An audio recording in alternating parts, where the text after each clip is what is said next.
Hi all and welcome to the Truth, Honour and Integrity Show. My name's Thomas Williams. We've got a packed show again. I can't promise it'll be as interesting as last week, but you never know. Will be to some. Right, link to the show. If you want to listen live, you can listen live every Thursday at 7:30 p.m. Eastern Standard Time. Spreaker.com/user/8955881. You can also listen live on our website, thinkdifferent.thepeoplesclub.org. We have all the archives on there, including special sections of the must listen to shows for the new listeners, and the Kim shows, and lots of other stuff on there: shielding, grounding, centering documents, self-empowerment documents. It's all there. It's growing and it's getting rather big. You can also catch me on the archives, which is posted a day or two later on YouTube on the Tommy Williams channel. So they're all on there as well, for however long we are allowed to stay on YouTube. Anyway, we've got the Facebook page Truth, Honour and Integrity, and the Facebook social media alternative at MeWe.com, also Truth, Honour and Integrity. We have the People's Club. This is the foundation for those new, and it's all about when the funding arrives of what the People's Club's going to be doing. I'm hoping I'll add more bits to that site sooner rather than later. I haven't updated that too much, but that's where you send your proposals. Do not send it to the Truth, Honour and Integrity at Gmail. Because that's not where it goes. It goes to thepeoplesclub.org, and please don't be asking questions, because we just don't have the time currently. We have the email, my Patreon, and thanks to all who have contributed to that. Payments come out again tomorrow, as a reminder, and that's patreon.com/TommyW/memberships. All the transcripts of the intel and the op-eds are posted on there for every show, going back somewhere about 2 years now, generally about a week or two after the live show. Right, email for the show, truth.honour.and.integrity@gmail.com. Right, let's get into the news. I'll cover some Q&A again, but there's a fair bit of intel and a fair bit of op-ed pieces that I want to cover this week, and we'll see how that goes as well. So, Zimbabwe, the Zims, it's all happening. No. They've now, as we forecast in this show many months back, they now are introducing a new currency called the RTGS dollars. And the Reserve Bank of Zimbabwe Chief John Pananetsa said during the monetary policy statement delivered on Wednesday, he announced that the RTGS dollars is now currency, in addition to multi-currency, which will be the functional currency, which will be used for pricing, settlement of local transactions, and budget is in this currency also. He announced that a legal instrument which will take action has been crafted, and when asked about starting the exchange rate for the RTGS against the dollar, Mr. Mangudia says the parallel market rate is between 3 and 4 RTGS to the dollar, and also said, but they will not set a rate, but let the market set the exchange rate, and its value will be determined at a new interbank auction system. Now, the RTGS dollars shall be used by all entities, including the government and individuals in Zimbabwe, for purposes of pricing for goods, services, record debts, accounting and settlement of domestic transactions. And the use of the dollars for domestic transactions will eliminate the existence of the multi-pricing system and the charging of goods and services in foreign currency within the domestic economy. So in other words, Zimbabwe is shutting the clowns out. And the Governor further revealed that the Bureau of Exchange shall be authorised to purchase Forex without limits, but shall be limited to sell Forex for small transactions such as subscriptions, business and personal travel, up to a maximum aggregate daily of $10,000 per Bureau of Exchange. So the ZIMs are not revaluing, as we've said for an awful long time now. They're going with a new currency, and that makes ZIMs valueless. In essence, you may be able to exchange it for the RTGS, but you will not be becoming millionaires or billionaires or trillionaires or quadrillionaires off ZIMs. Same as dinars, same as dongs and all the other rubbish that they've come out with. A Chicago judge this week has said charges that the US actor Jussie Smollett staged a hoax hate crime against himself are utterly outrageous and despicable if true. And the 36-year-old African-American actor is accused of filing a fake police report claiming he was the victim of a homophobic and also racial assault.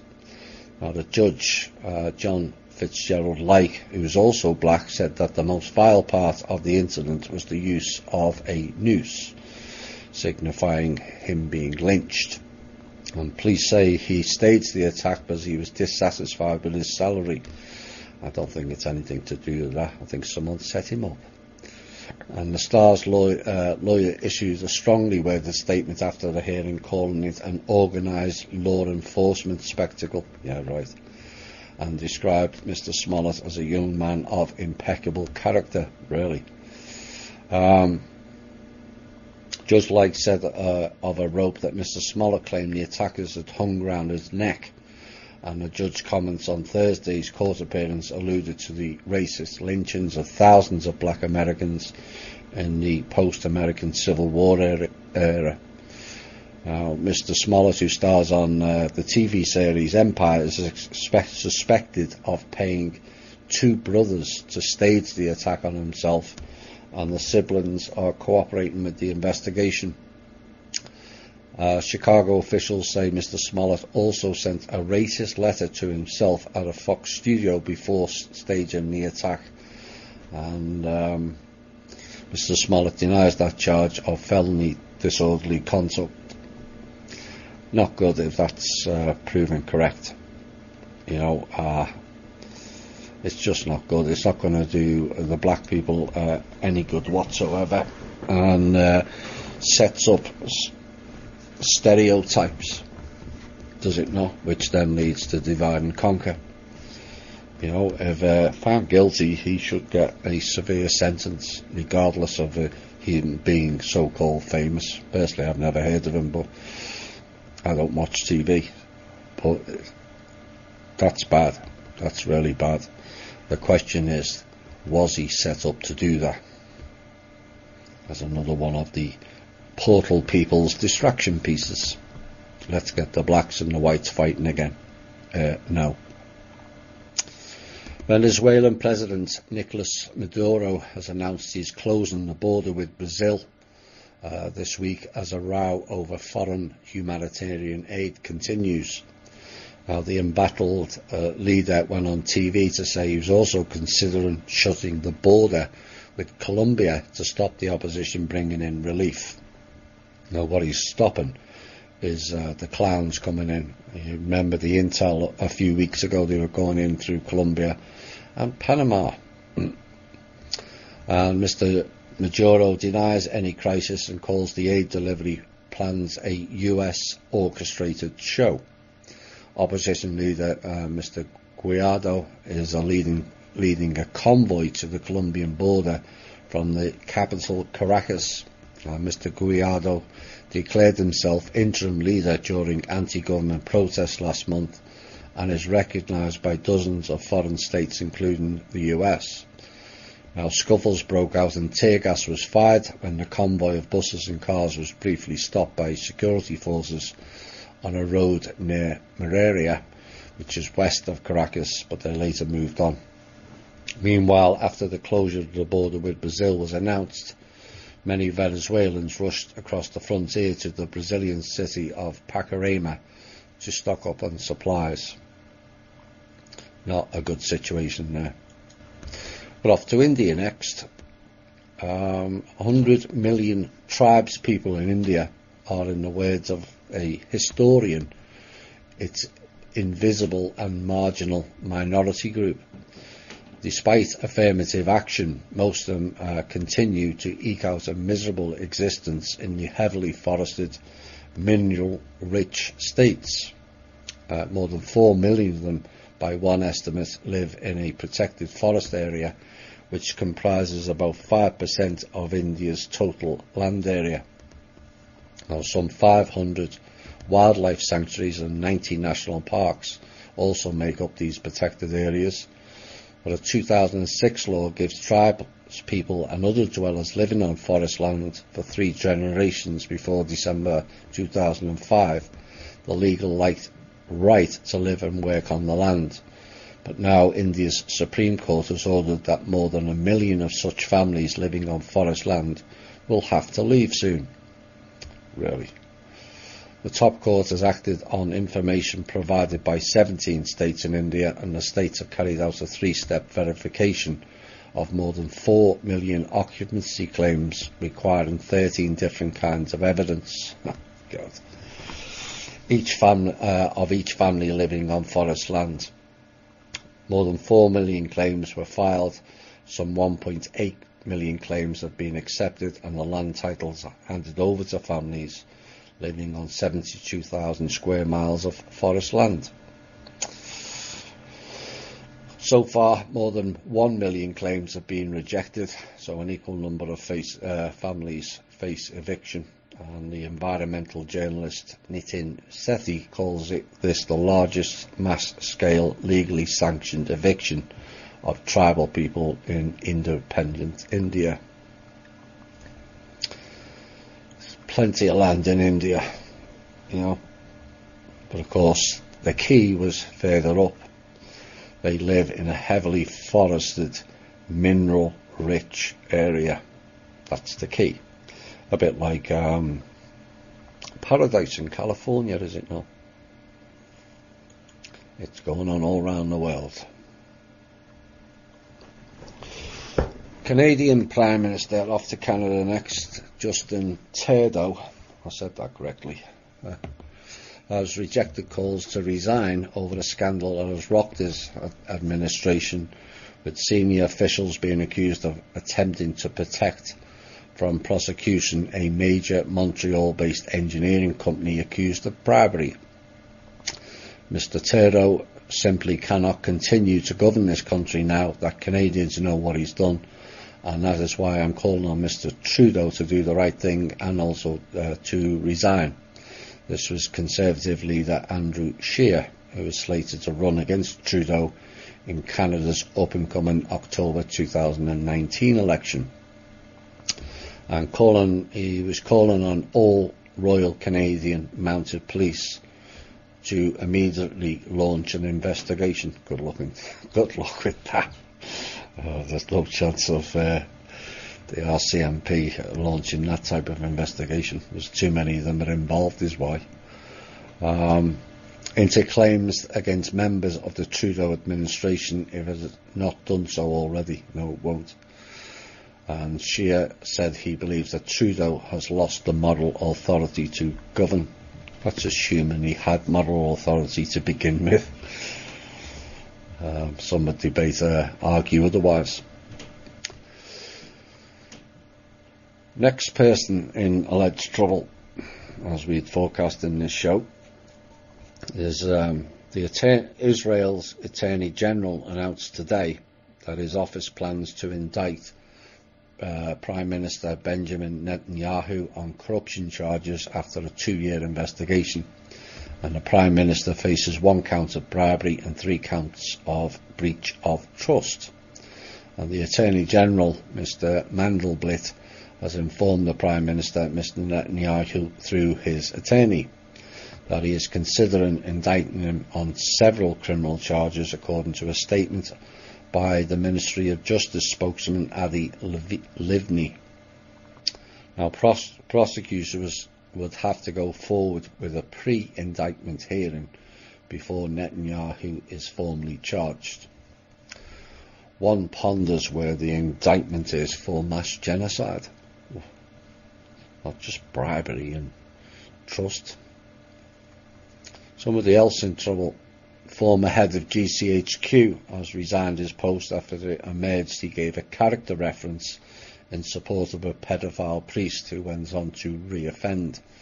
Robert Hannigan stood down as director of the spy agency last year, but had carried on and is now gone after less than 3 years in a post, citing family reasons. Now, this report of his departure followed the discovery that in 2013 he'd given character references on behalf of a Catholic priest charged with possessing child pornography. I wonder if this is the same case of where Prince Charles also gave a priest character references. Maybe. One gets fired, one pounces around. Now, the priest, who is said to have been a long-standing family friend of Mr. Hannigan, was given a non-custodial sentence and then went on to re-offend. And Hannigan's involvement in the case was said to have been discovered during a major investigation into online chat rooms by the National Crime Agency. Mr. Hannigan said the priest had been a close family friend for 20 years and they had submitted a character reference to court in good faith after he pleaded guilty to the offences.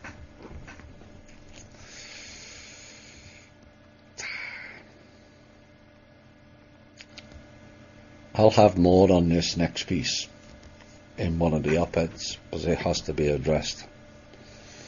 A staffer on Donald Trump's 2016 presidential campaign said he kissed her without consent at a small gathering of supporters before a Florida rally, and interaction that she alleges in a new lawsuit that still causes her anguish. In interviews with the Washington Post, no surprise, and in the lawsuit, Alva Johnson said Trump grabbed her by the hand and leaned in to kiss her on the lips as he exited an RV outside the rally in Tampa on August the 24th, 2016. Dear me. 2 years to come to God. Johnson said she turned her head and the unwanted kiss landed on the side of her mouth, which she called super creepy and inappropriate. I immediately felt violated because I wasn't expecting or wanting it, she said. I can still see his lips coming straight for my face. Really? Oh dear. But this is the levels of absurdity we are served up now by the media. You know, a complete non-event turned into another drama-laden series. You know, if this woman is anguished as by someone kissing her in a friendly gesture, clearly she requires a mental health assessment immediately. You know, no wonder so many men are frightened to go near women these days. It's, you know, with so many fake allegations, most designed to create fame, garner money, or for some sort of other agenda, which takes away from the real issues of women being attacked by men for real. This is the problem it creates. And if the media can highlight a peck on the cheek as something being oh so awful, the question is, why haven't they investigated and highlighted real crimes by Hillary and Hoomer abetting? Seems a kiss on the cheek is more awful than a ritual sacrifice or ritual abuse these days. The Arizona, the House Health and Human Services Committee approved 3 contentious vaccine-related House bills. Each of the bills loosens government authority over parental immunisation matters. Critics believe that the measures may lower vaccination density in the state. Good. Republicans and Democrats split the vote, with Republicans mostly siding with approval. The first measure of importance, House Bill 2470, allows parents to opt their children out of vaccines without having to sign a state health department form. And committee chairwoman Republican Nancy Barto, who supports and sponsors all three bills, says this measure is about protecting parents from government coercion. She went on to say, when a parent only has a government statement that they have to sign in order to qualify for an exemption that they don't agree with, that is coercion. This allows them to either sign that or make their own statement. We are talking about a policy decision now for parents, and we should attribute the best expectations on parents, not the worst. Now, the second measure, House Bill 2472, applies directly to the doctors, and according to the bill, the doctors will need to offer parents an antibody titer blood test for their children, and the blood test is used to determine if the child needs the vaccine. The third bill, 2471, is an informed consent bill that gives parents information regarding vaccine ingredients. Additionally, it explains the vaccine course process in the event a vaccine causes injuries, well, death. Sign of the times, the next two news pieces. This week, the Australian government decided that they would ban David Icke from entering the country for his multi-city speaking tour. Mr. Icke has spoken in Australia several times in the past decade, so I don't know why now is any different. But the government cited Icke's sceptical views of vaccinations, global warming and Israel's policies as the reason for the ban. Mr. Icke said, "I was shocked and appalled to receive the news early today that my visa has been revoked just hours before boarding the flight to Australia by the Immigration Minister David Coleman." And Icke said in a statement after being informed of the ban, "I've been a victim of a smear campaign from politicians who have been listening to special interest groups attempting to discredit my beliefs, my views and my character by spreading lies." Now, Mr. Icke was scheduled to speak in Melbourne on March the 1st, Adelaide on the 5th and Brisbane on the 8th and Hobart the 12th, and also in Sydney on the 14th. And he said, "Does this mean that from this point forward, the Australian government has given licence to ban any media outlet, politician, citizen or public figure from entering this country based on their beliefs? This is the creation of a blatantly Orwellian totalitarian state," and says the government believes they have the right to dictate what the nation can and cannot choose to hear. "I'm not forcing anybody to listen to my views, nor am I forcing anybody to believe them. I'm simply stating my well-researched beliefs and giving the Australian public an open forum to consider another point of view." Here. It's, like I said, it's sign of the times. Carry on, clowns. The clowns are interfering with the show again. I don't know whether people can hear the beeping right through the show. It won't stop. Facebook announced that it would begin exploring ways to fight anti-vaccine messaging after receiving a letter from Adam Schiff, the Democrats for California. Schiff and others of his ilk are doing their best to blame the measles outbreak in America on social media systems that offer anti-vaccine messaging in their recommended reading and groups areas. In the report about the letter that Schiff sent off to the heads of Facebook and Google, also YouTube, which is owned by Google, was specifically mentioned as being illustrative of the problem. Really? YouTube on Friday said it would prevent channels from that promote anti-vaccine content from running advertising, saying explicitly that such videos fall under its policy prohibiting the monetization of videos with dangerous and harmful content. Oh dear, YouTube would be shut down if they enforced that. Because most is dangerous and harmful to a lot of us anyway. And the move comes after advertisers on YouTube pulled their ads from these videos.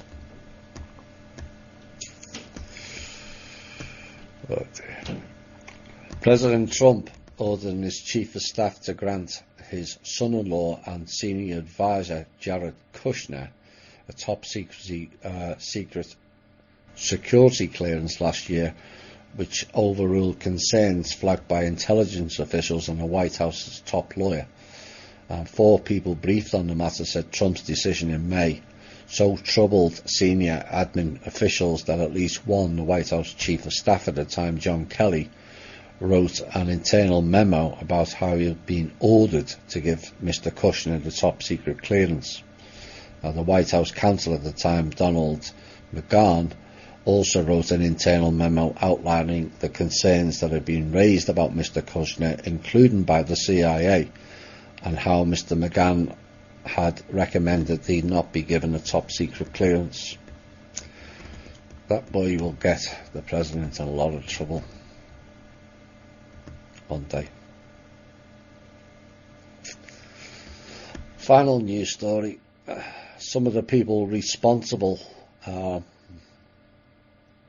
for moderating content on Facebook are suffering from post-traumatic stress syndrome. Oh dear. While others are morphing into rabid conspiracy theorists, according to a report on Monday.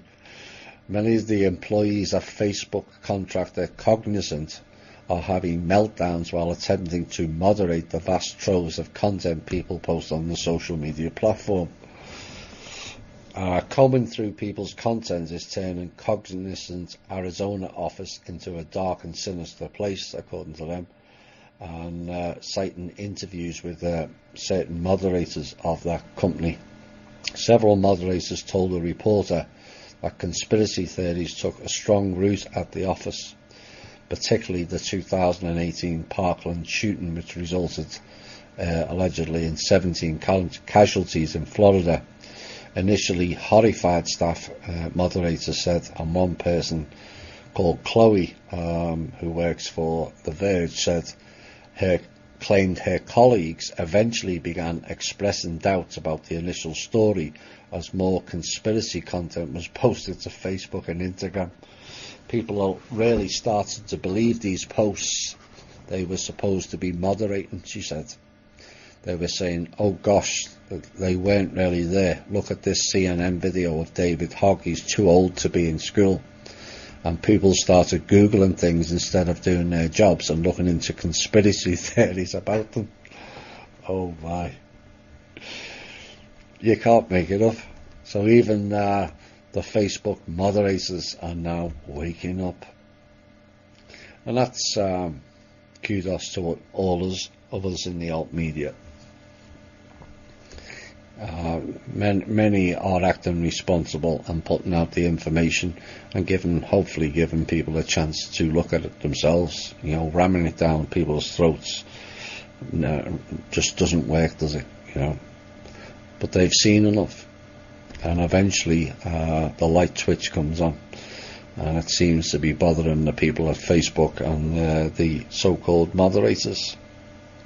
Another moderating post gave another moderator named Randy, a form of PTSD and made him think weird thoughts about reality.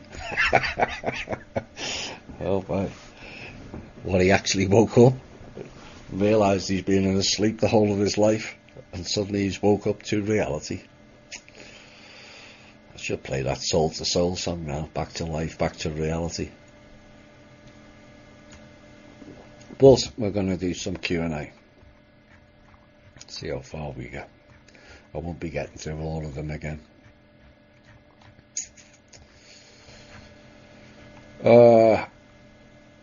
How does the trust plan to move new funds through the current banking system? That is an operational question, and we don't answer operational questions, sorry. When I was 3 years old, my mother, who was battling illness, they now call bipolar, committed suicide by overdose of sleeping tablets. For 40 odd years I mostly blamed her for it, but I now realise she was perhaps being badly compromised mentally with the poisons that she had hit in a brief stay at a mental asylum, plus whatever she was described by her doctors afterwards. On top of that, my father said she craved alcohol, so now after listening to some of your shows, is it possible she may have opened herself up for a walk-in? Yes, with those two, particularly the alcohol. Kahul means ghoul, as in spirit. Is it likely that this walk-in committed suicide? Well, depending on how bad the dark spirit is, it is possible. But then walk-ins in and of themselves, I've spent a lot of time trying to claim a vessel, so it is probably more likely, I have to say, that it was your mum. As the walk-ins are desperate, the dark spirits are desperate to get in vessels, so jumping out of one by committing suicide is generally not the way it goes. But like I said, it's always a possibility. Where does a person's soul go when a walk-in has taken over the body? Lower astral. Sometimes it gets consumed.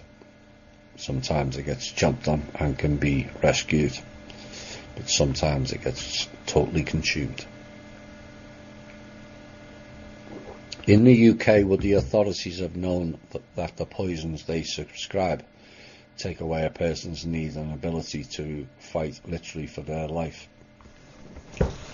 The doctors wouldn't know, and likely depends on who you term by authorities.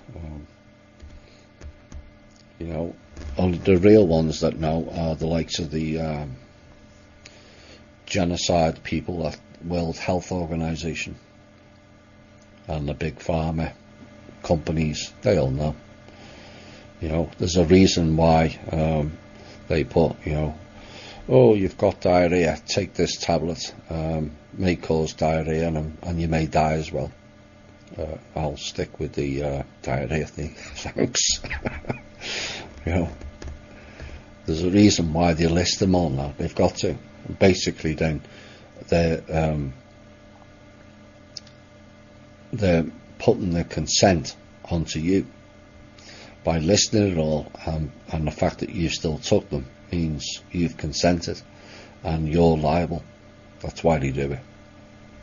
The key is to get all people off those poisons, but every single one of them, I don't care which tablet or pill you take, they're all poison to the vessel, all of them.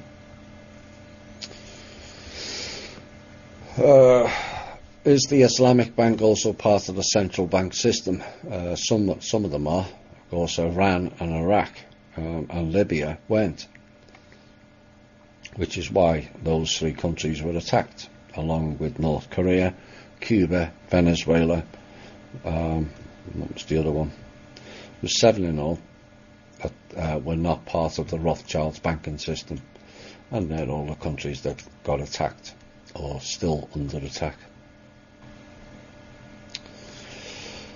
I know you stated that you dropped down a level in the case of taking another life. How did this apply to abortions? Which party involved drops to the lower level? In my opinion, neither.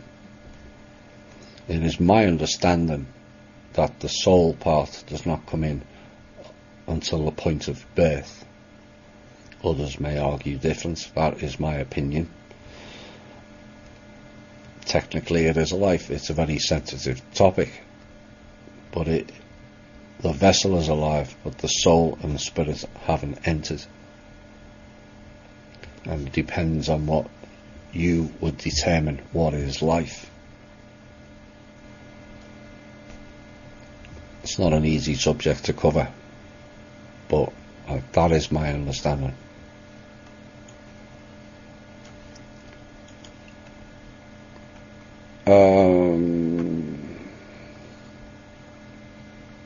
I searched through the transcripts on Tartaria, but you only mention a region of people in North Russia. I haven't really covered Tartaria. Tartaria is the later version of the Rus, which is the last 500-600 years.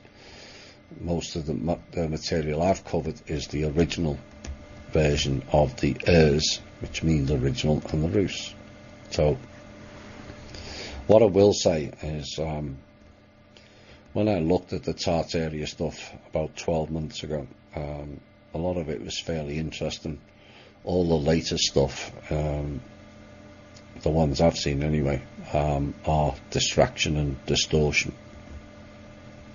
I would go back, anyone who did a video on Tartaria 12-18 months ago, anything more recent, apart from the more notable ones, are using it as a distraction. You also stated that maps in the past show the area, but can you add more to the history of these erased people, as some maps even showed their control extending into Eastern Europe and well into North America and Northern Asia even. Well, the original Rus were 2/3 of Europe, parts of the Middle East, the whole of the Slavic region, Iran, all the southern Russian states, and also encompassed parts of India, and between 1/3 and half of modern day China.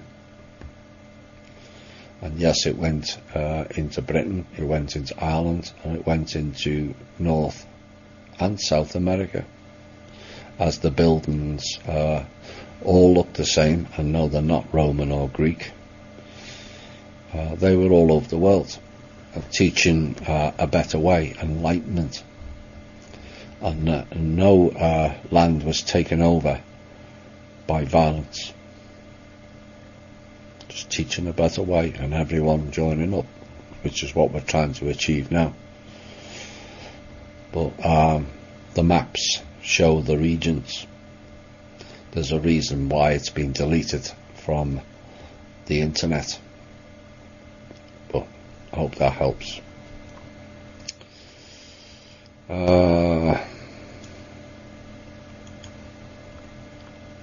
Is there anything to the idea of a past mud flood event, even as recent as the mid-19th century? If so, was these events used as a form of population reset?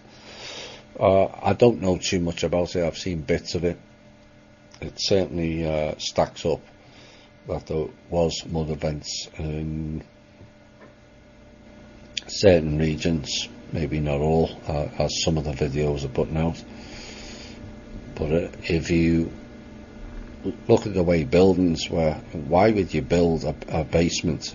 Why does the basement have to be below 4? You know, when particularly some of the places or most of the places are built near water. You know, if the street or the road floods, the basement floods. It seems a bit stupid to me. And maybe it's suggestive that those buildings were lower in the past. There were many things used for population reset, like the Black Plague, deliberate, like setting fire to major cities all around the world. London 1666 being the most prominent one, but there was others. In fact, the Catholic Church, one of their directives in the 1500s was to set light to the whole of Europe.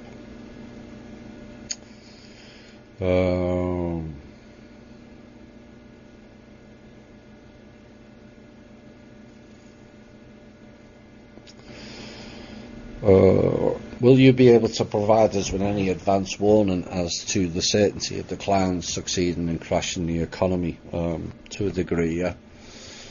We've already warned of the state of businesses in last week's piece, and the banks are in major problems. We'll hear more about that in the next hour. If abortion clinics are at some point a loosh and organ harvesting point, but also abortion is a sovereign decision that the mother is able to make for herself, is loosh no longer coming from the abortion clinics? I think perhaps getting two topics mixed up there. Abortion clinics are part of eugenics and part of collecting DNA for clones, for creating viruses that harms certain people. You have no idea the levels they can go to with research with some DNA or fetuses. You know, there's reports that some fetuses are turning up in our food. You know, yes, it can be seen as a loosh, but the organ harvesting and the black budget research is the biggest problem with the abortion clinics.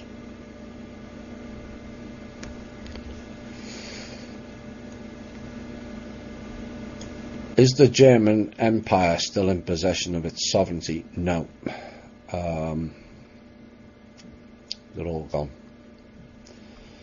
Should we, the Germans, rebuild the German Empire instead of the present company NGO of Mrs. Merkel?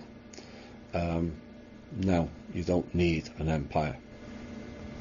You don't really need to call it Germany either.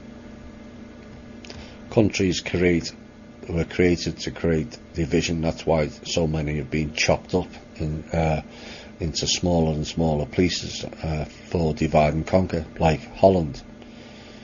You know, Belgium, part of Holland. Luxembourg, part of Holland.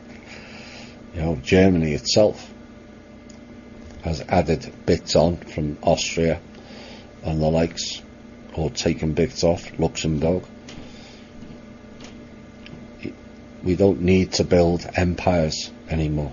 Empires are about control.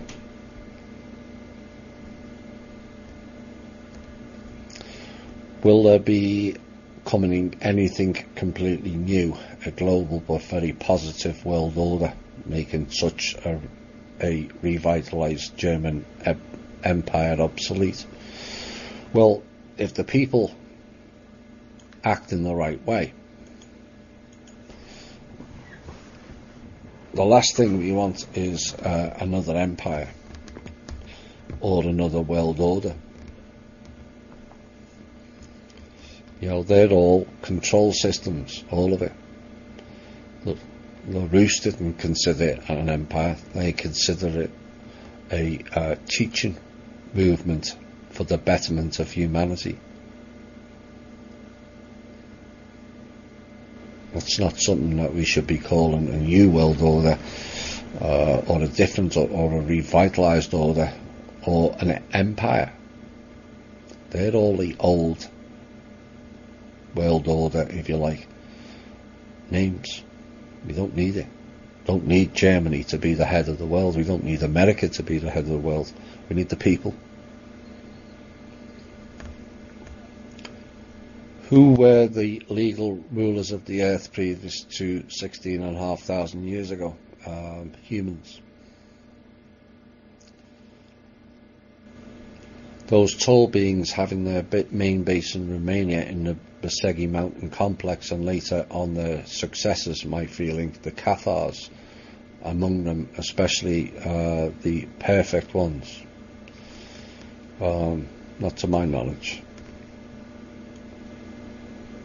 Not to my knowledge. The ones in that mountain certainly currently are not too good. But then now the peace treaty, everything changes. Maybe those beings won't wipe everyone out that goes in there, or maybe they're told to, because some people are just not ready to enter those mountains. They're not of the right frequency. Right, let's move on to somebody else's questions. I support your imploring the council for a hand up, not a handout in neutralising anti-human roadblocks, for instance, off-world slave trade. That was fixed 2.5 years ago. Human on human is our problem, and yes it is. But how about when human acts against human using off-world tech granted for off-world purposes? Well, this is why they were approached. It's not so much the tech anymore. We have our own tech. You know, people need to get out of their head that these off-world or even on-world or in-world have better tech than we do, because most of their tech came from us anyway. You know, this small human attitude has to change. We are far more advanced than they'll ever be when we're not interfered with. So we'll see what happens. Has this been pointed out to the council yet? That's exactly what was said in the piece when I referenced it.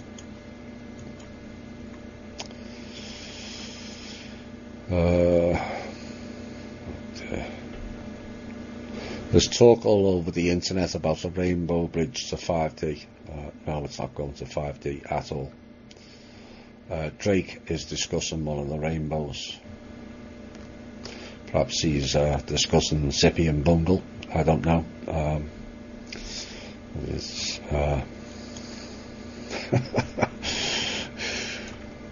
Dear me.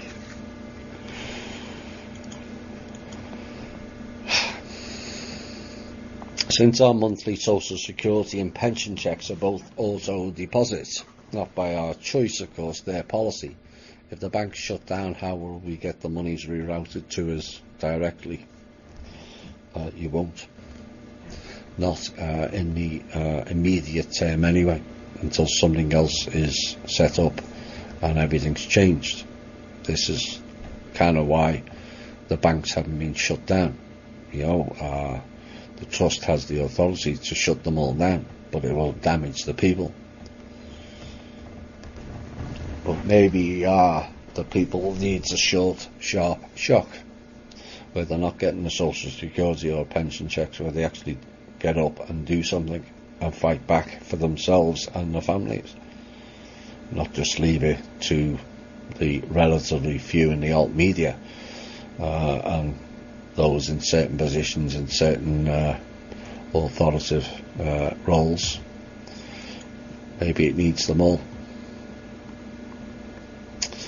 Are the events in Kashmir cabal fun and games, or is it genuine skirmish? There is no genuine skirmishes between Pakistan and India. It's all fake. It's all designed to keep people out of the area because of a certain mountain that opens up and certain craft go in and out of it. Always has been. Do you know of any positive movements with HR 25? Not as yet. When there is, we will report it in the show. You mentioned recently something about a nuclear attack on Russia in the 1800s. Can you elaborate? Not really. That's as far as I know. Apparently, if you look on Google Earth, you'll see a lot of craters that really shouldn't be there. For that might give you some evidence. Report that the whole Kazakhstan government, was fired on February the 21st. How can you fire the whole government? Is it real? Apparently they've all gone back. It was a change in the premier position, and all the former people went back. I attended a few classes on shamanism, but not sure if I'm barking up the wrong tree. Not something that may be a good thing to try and understand or get involved in. Wondering if you have any opinion about it, shamanism. I did a fairly lengthy piece back in autumn, was it, last year, Personally, I don't think so. From what I've been told from real shamans, which are few and far between and very little in America, north or south, these people are shysters by and large. They're training for 12 months and passing themselves off as full-on shamans. It takes a lot longer than 12 months to learn that. And you've also got to have the right frequency as well. This has become another money-making scam. We had Willow Nyatsuma, was it her? I think it was, who went all over Peru and various ayahuasca centres, which is another scam. Or scam is one thing, being possessed by dark spirits is another, which is what it induces. But shaman, Shah means time, so it's time man. I'm not so sure that's a good thing, because you don't know which timeline you're going on with some of those entities that they're bringing in with the ritual dances. And when you add it in, particularly the shamans in North America, that they may be descendants of the same people that were thrown out of the Garden of Eden and the Kali Ma. It's not something I would encourage. I'm not denigrating all shamans. I imagine some of them are rather good, but some of those that are advertised on the internet are all bogus. Like I said, if you've cost you $3,000, $4,000, $2,000, whatever, and you walk away okay. Some of those practices you walk away without your life. So the fact that it's a scam's one thing, being permanently possessed is another.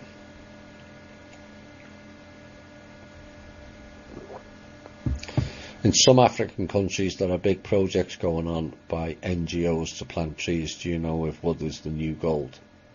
It's a good move. People want to save the environment. It would actually help. I think I just remembered now, I covered the story on this about 12 months ago, where certain African countries, I think it was in the Congo, were planting millions of trees in the hope of pushing back the desert, which is creeping across Africa, and that's why they're doing it. So good stuff. Either way, it will create more moisture and more animal life and improve the environment. Can you provide an update on Zimbabwe?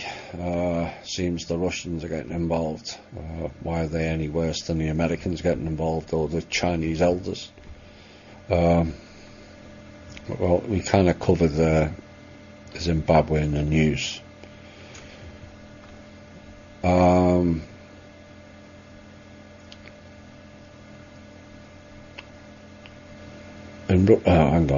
Russia investing massively, especially in mining. I don't understand this bit. If all the in-ground resources belong to the trust, all the ones that are being mined, all the actual in-ground resources belong to Zimbabwe, which is, yes, is part of the trust, but the trust is given all the in-ground resources back to the country where it belongs.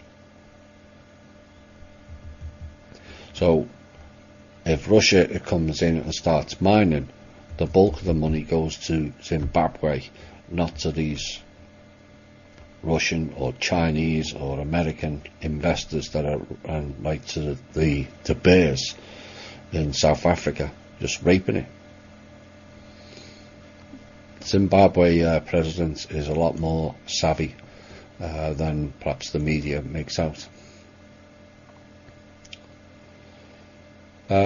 Who organises the conferences like Contact in the Desert? Is it Gaia or higher level like the Covens? Well, Gaia TV is run by a Coven member. So it's the same as. Their agenda is to rope people into a harvesting program with the children. As it said on the first contact in the desert, to get children into a 3-year program. Indeed. Heard rumours of royal family to abdicate. They abdicated a number of years ago. What you're seeing now is an illusion. The British and possibly everyone are legally classed as chattel. Is there any plan by the Trust to change the fact that we are seen as nothing more than free-range chickens? Yes, it's ongoing, but we have to declare the country sovereign first, otherwise certain idiots who are declared sovereign first can then suddenly take over all the countries. So it's going to take time.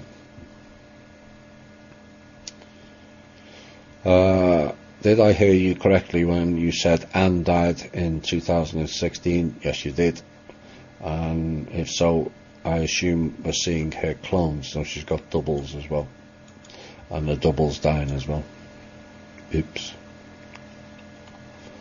I heard that George Walker Bush turned. Oh, he moves. And is now a cooperating witness. Any truth to this? No. That man can't stay sober enough to know to turn or do anything.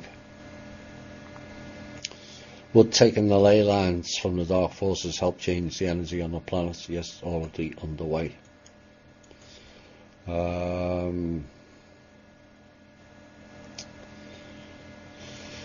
Magnetic north is unexplainably moving at a fast rate as the Earth moves into its original axis. Yes. As a resident of California, why is California being cleared out with various natural disasters, false flags and unattainable living expenses? I suppose you can include the entire West Coast. Well, it's the same as I warned Californians back in 2014. I was in Cosmic Voice then. They were emptying out California. No one believed me. Well, you're seeing the evidence now, but quite why it has to go so far before people realise what's going on is a mystery to many of us. The elites are taking over whole regions, or so they think. And it's not just the whole of the West Coast. They've already taken over the whole of the West Coast, let's be honest. Vancouver, Seattle, San Francisco and California. Chicago, another one. They've already taken over New York. It's that creep again that nobody notices until it's too late. Trump and Pompeo seemed nervous at the last press conference in Vietnam. Did something happen? Yeah. Maybe we'll have something in there. Intel. Whose side is State of the Nation on? No idea. Yes, I've seen their video. I'll reference it shortly. Let me see.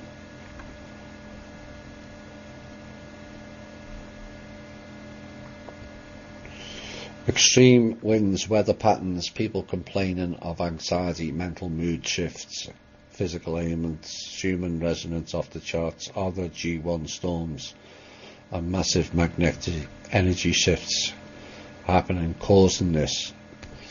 They're messing with the weather. You know, you watch any weather channel and watch where the highs and the lows go. You have a big circle with an L or a H in. Just watch them.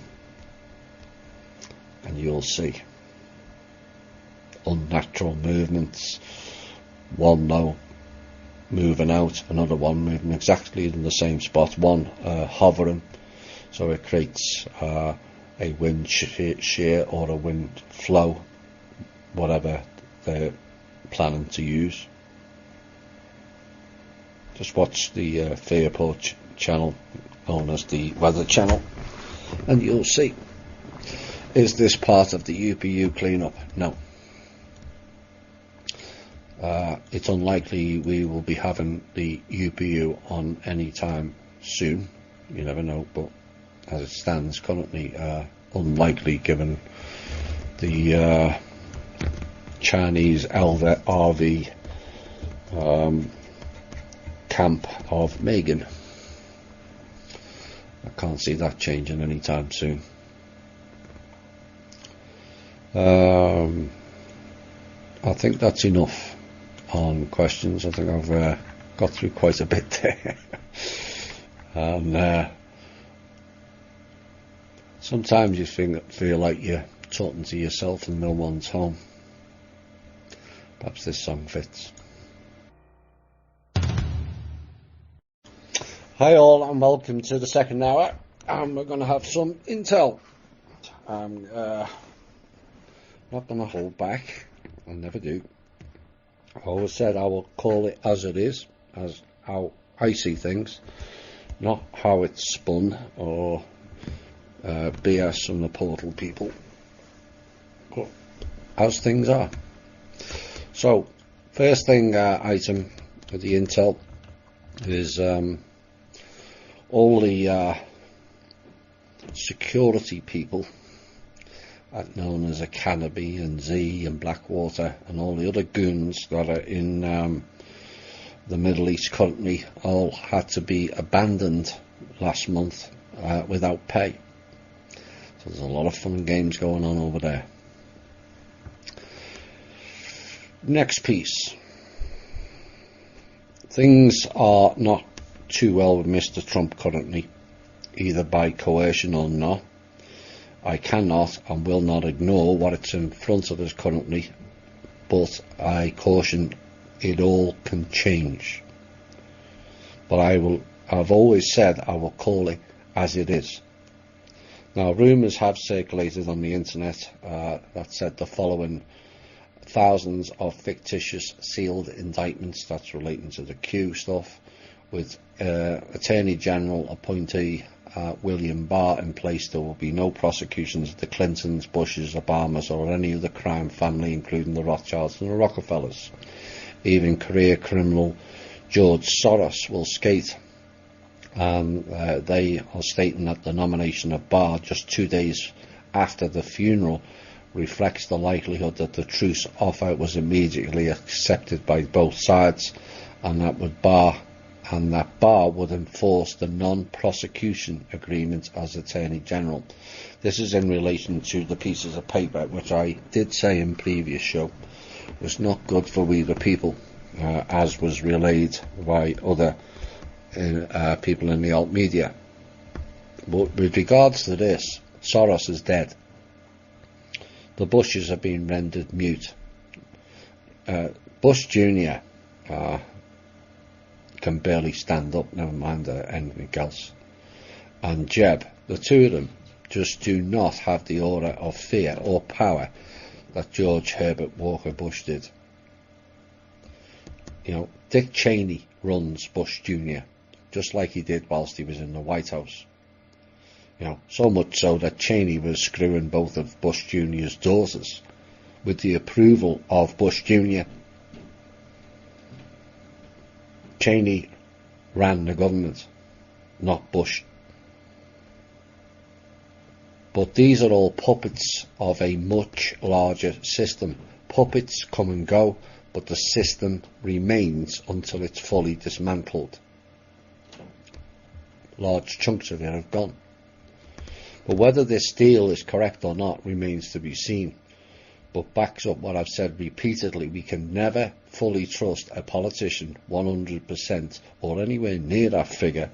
It's pure folly, given what has gone on previously. Now, I will support Trump 100%, providing he's doing the right thing for and by the people.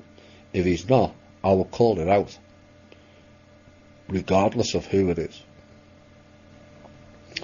So here is what I know. Trump went to Vietnam when he was told by our team not to go. And why? To meet up with the Chinese elders, and in particular the Chinese Black Dragon representative Eric Prince.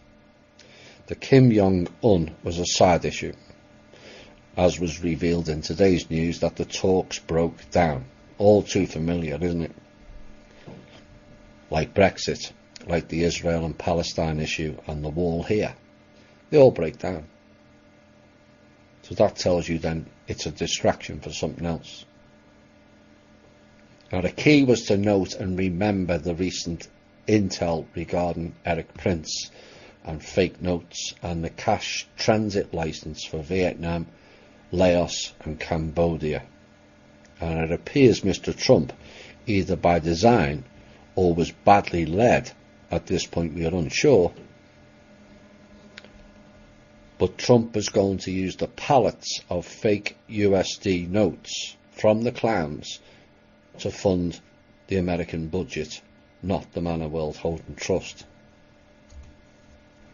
Except it all went badly wrong. No surprise to us.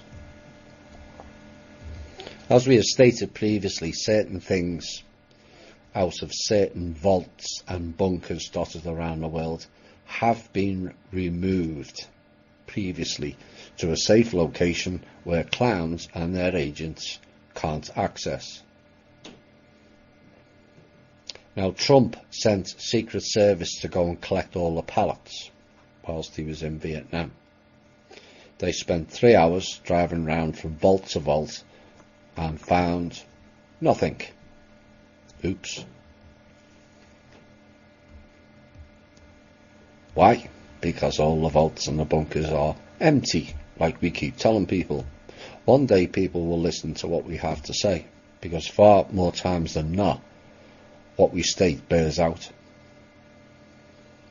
Like I said, it's unsure at this time whether Trump is in on it, because of the alleged above made deals with Bushes and Clintons, etc., which was not with the Bushes and Clintons.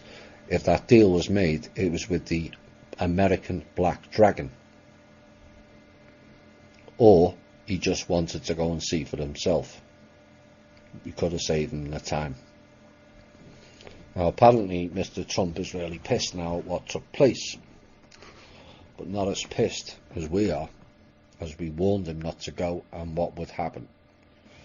And apparently whilst he was there he was threatened several times also. And news that's just come in, it appears now Mr. Trump has now dropped Erik Prince since that incident. But quite why he went anywhere near that shyster is beyond me. But we'll see what unfolds.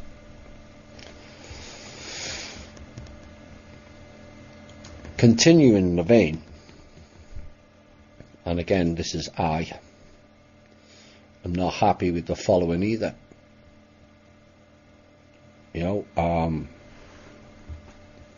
Trump's recent attacks on Mr. Maduro in Venezuela, along with the backstabber Mike Pence, is not putting America first.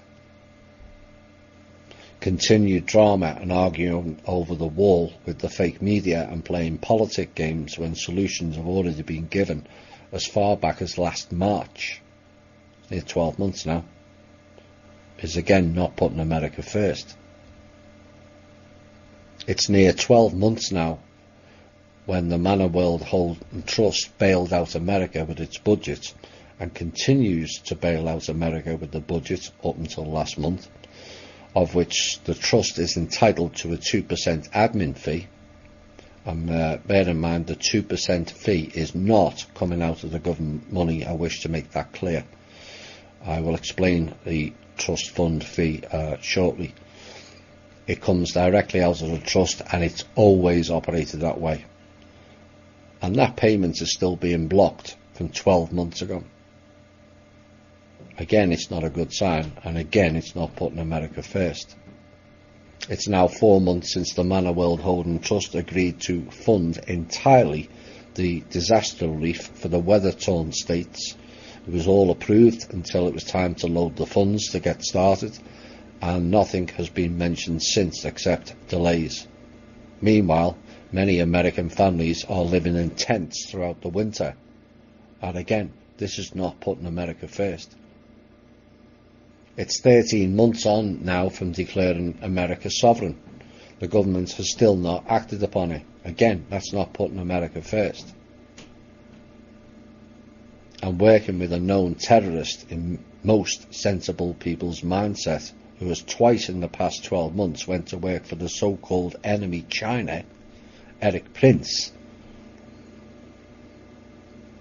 in a week where Trump tweeted about banning a Muslim woman, Hoda Muthanna, who was operating allegedly for the Islamic State group, from returning back to America. And yet Prince, Pelosi, Hillary and Mnuchin all walk and travel free within our own borders, never mind elsewhere, despite them all committing high treason. Again, that's not putting America first.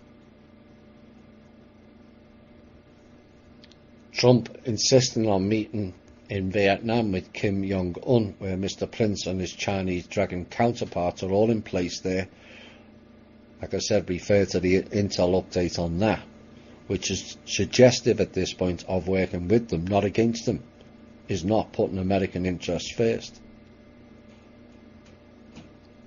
And 3 months on, after the Manor World Holding Trust settled America's debt to China and also cleared the debt to the Federal Reserve, again to which the trust was entitled to a 2% admin fee and has not been paid,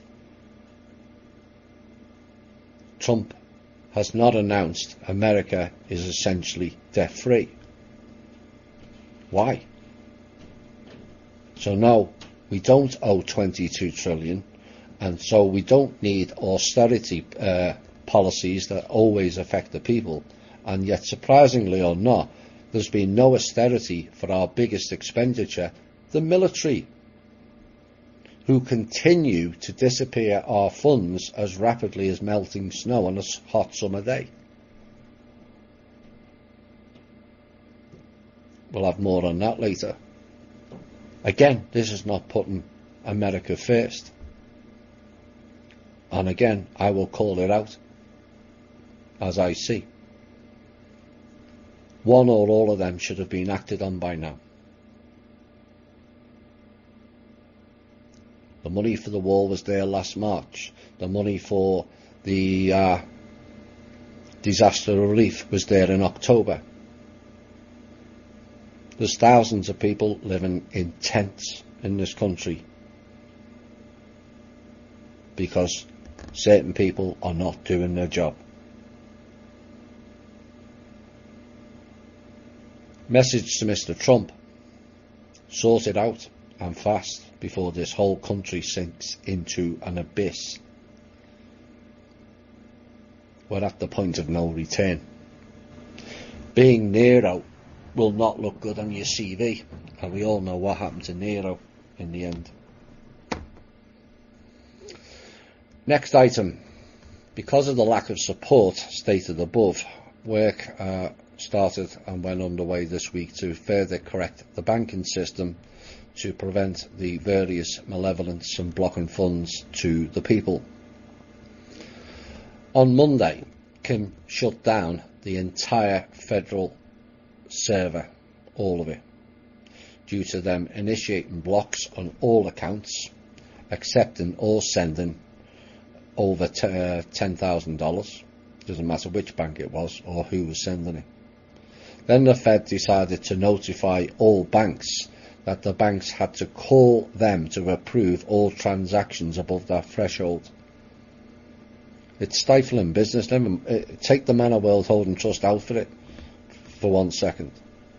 Say you're going for a mortgage and you need $40,000 as a deposit, and the Federal Reserve's blocking it. Why? Because they've got no liquidity, that's why. We'll hear more about that as well. But it seems now some of the banks are now even lower than $10,000 transactions due to extreme liquidity situations. So the Fed server is now completely kaput, permanently, as of Monday. The Fed's been calling hackers all over the world in to try and fix their servers, including the CIA, to try and get it to fix it, and that's not working either. Next item. For the first time since 2012, all the banking system witnessed new allocation numbers for new money coming into the system. The Fed itself has no allocation numbers, as this was stopped several years ago, and no new allocation numbers equals no way to print money, and so no funds. I'll have more on that shortly. Following the Fed server going down, ACHs, EFTs and SWIFT transactions are no longer going via the Fed anymore, so they can siphon the money. And this also, once things settle down, should speed up all these transactions. All transfers and wires should now be like SWIFT and require government-only administrators, not the Fed. Next item. Following on from recent descriptions of the levels of banking 3 through 6, where Kim made 3, 4, 5 and 6 into 7, which means she controls all the levels because of the fun and games taking place. Well, fun and games carried on taking place on level 3, which is where all the banks are. On level 5, which was the Pentagon level of access to the banking system, as of Tuesday, has now been disabled permanently. Reason being due to interference and also siphoning out of the system. Level 5 has now been replaced by level 3, which is where all the banks were located on, and this provides a more direct link for delivery of banking transactions and no more going through various channels, be it the Fed, agencies, IRS, etc., etc., each of which was siphoning funds from each transaction. The Fed and the Pentagon were taking a quarter or half a penny off every single credit card transaction. And this is why credit card fees are so high for customers and also business owners. That's now going to stop. Next item. Many states are now holding back on prompt delivery, on-time delivery of Social Security, benefit checks, alimony pay and tax refunds and other state money transfers due to the severe liquidity crisis. You will get them, but it won't be on time. We've already had reports that things on those levels are late. This is why. Now, the bank's thresholds of what you can take out, or checks, wires or transfers out of your accounts, is being lowered almost daily now. They don't have the funds to cover it. Well, if you've got some substantial amounts in banks, I would remove it. These people are desperate now and they're siphoning all accounts. It's not just trying to get into the trust and the Manor World holding trust accounts or government accounts. They're going into ordinary accounts. This is why the ATMs are going down. This is why, there's a computer glitch at HSBC or Lloyds or some other. The reason is there's no funds in the bank. They're holding on to checks, or tried to anyway. That should stop now. Checks and wires and transfers in and not paying out. Some of the credit card companies are reporting that banks are not paying the credit cards.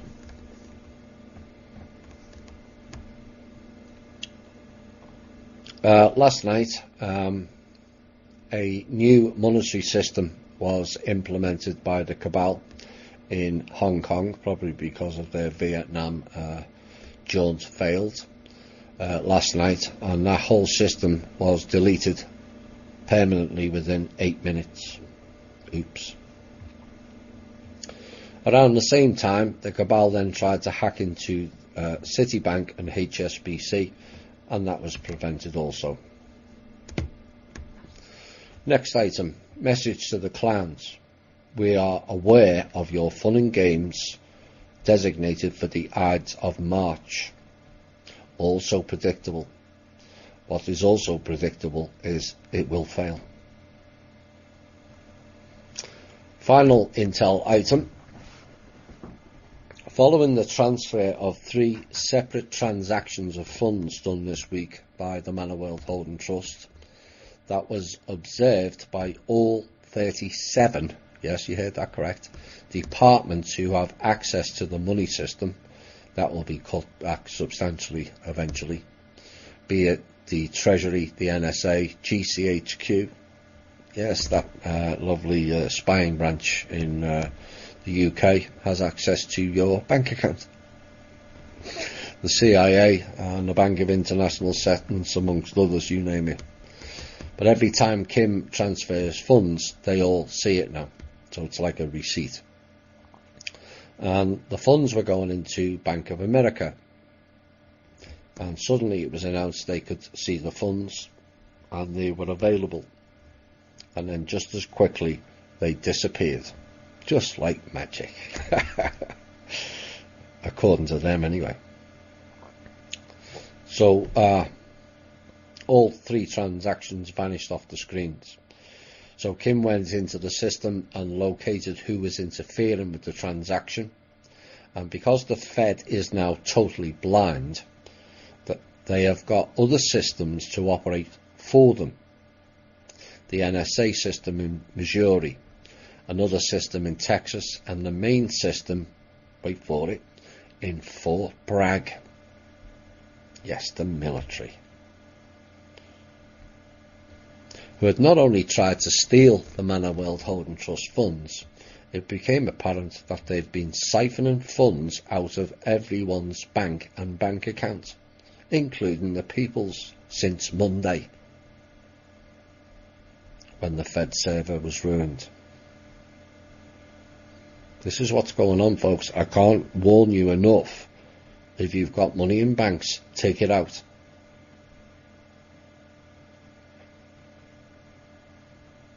It's not like you're losing a massive amount of interest, is it?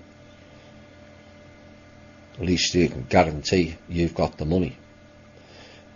You can't guarantee that the bank's going to look after your money at this point, the way things stand, because they won't. So Missouri and the Texas systems were deleted permanently. The Fort Bragg one was kept open to find all the funds that were stolen and siphoned out of the other accounts, and then all those funds were returned to the owners of those accounts, and the 3 transfers that were located and returned back to the trust, and then the Fort Bragg server and their whole system was deleted permanently. Oops. Time keeps on ticking into the future, it seems, but their failures never end. Time keeps on slipping into the future, except Cabal and Clowns. They still think it's 2012. Oops. One day, the light will come on. A bit like the Facebook moderators. Their light came on. Truth has a habit of finding its way. We'll see. Op-eds. The first thing I want to cover is the 2% trust fee. I will need to cover it, as some people will use it against us, and in particular Kim, as you all know. They like to play games and twist narratives. But when the trust does funding or purchase deals, which it does at times, to make investments for and on behalf of the trust, which belongs to the people, the trustee is entitled to a 2% admin fee, and this has always been the way for the history of the trust. Now, the fee itself comes out of the trust. It doesn't come out of the fund. So if Kim sends money to the government, it's not coming out of the government money, it comes out of the trust. And that used to go straight into the pocket of the main trustee. which is exactly what Kim's predecessor did. And the fee is to cover expenses and salary for the trustee, but Kim decided to use that fee to cover projects and not just to enrich herself. Now, the trust initially will need its own office or embassy, given it is a country unto itself, equipment, several staff, thousands of staff, for various reasons like analytics for projects, dealing with projects, etc., computers, etc., all that a government entity, which is what the Manor World Holding Trust is, would need to operate the trust. And unlike the previous incumbent, all of it, all the expenditures will be transparent, all of it. Now, to date, Kim has received a total of $0 for the trillions of dollars sent out to various countries around the world, despite promises to deliver from various countries, most of which were blocked by the Rothschilds, the IMF or the UN goons. But Trump promised it would be different, and to date hasn't delivered on any of those promises. Those funds is directly owed to the trustee. There was 1.3 trillion or 1.8 trillion last March. Kim's entitled to 2% of that. So Kim then has to transfer the funds and they have to release it back to a private bank account. Kim can't just transfer it to herself. And when it comes to transferring, they're blocking it. Well, Trump said he was going to fix it, and yet we still wait. Now, out of those funds, Kim is going to pay herself, which is only fair. Bear in mind, she's done this job for 6 years now with no pay. Her team also has received no pay for the work that they've done for the duration. And also to start the projects funding for the various peoples designated to receive project funds, like the People's Club or Create Change. And all of this was coming out of her 2% admin fee, of which essentially she's entitled to keep all of it. She's the trustee. The previous incumbent kept it all, but she has chosen to give the bulk of it back to the people.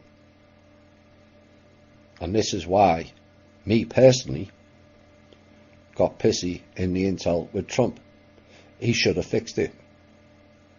Manor World Holding Trust and the team has done vast quantities for this country for zero pay.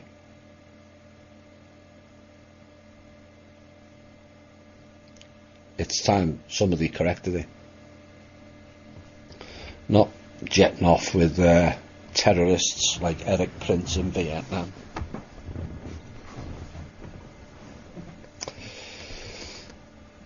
Updates from Kevin Annett. In fact, there's two. Vatican sources disclosed that a trio of senior cardinals has ousted Pope Francis this week from his position as Supreme Pontiff. His deposing came just prior to a Ninth Circle cult ceremony at the Jesuit San Lorenzo Episcopus Church in Rome, where Pope Francis's removal will be ratified with a sacrificial ritual. The new ruling triumvirate will consist of the Vatican Secretary Pietro Parolin, Cardinal Mark Ouellet of Canada, and Cardinal Gerard Müller of Germany. Really? Anyone else getting sick of the name Müller? Or are they going to roll out Mr. Ratzinger, the SS guy again? Francis will retain his public position for now, but will have no authority or voice within the Curia or the so-called Holy See. He didn't have one previously, if the truth be known. That's all the grey and black Pope. Anyway, according to the source, Francis was caught off guard by this move as it came from two of his closest supporters, Parolin and Ouellet, and it was typical of the Roman stabbing of the Caesar in the back. The three cardinals represent the political and financial muscle of the Vatican. Parolin, obviously, as Secretary of State, Ulett as the head of the Congregation of Bishops, and Muller, head of all doctrine in the Vatican Bank. I wonder if Mr. Muller is in contact with the Deutsche Bank, the Nazi bank. Same thing. Through his control of Cardinal Reinhard Marx, who is the chief counsel of the economy. Marxist. All three cardinals also figure prominently within the secret Ninth Circle sacrificial cult, particularly Mark Ulett, who presided at a circle coven in Montreal on December the 21st. The Ninth Circle, a child sacrificial cult established by the Jesuits in the 16th century, will be holding a special ceremony at midnight this weekend, it was last weekend now, to sanctify the new papal regime with the ritual killing of a child. Doesn't it make you proud to be a Catholic? Oh dear. The three ruling cardinals will likely be at the ceremony. In response, a European nation, probably Spain, has lodged a diplomatic message of concern to Cardinal Parolin's office concerning the impending Ninth Circle ceremony and has asked Italian police to investigate. The ITCCS has dispatched a team of special sheriffs to attempt to disrupt the ceremony, as they did successfully at the Marie Reine du Monde Cathedral in Montreal in the fall of 2016.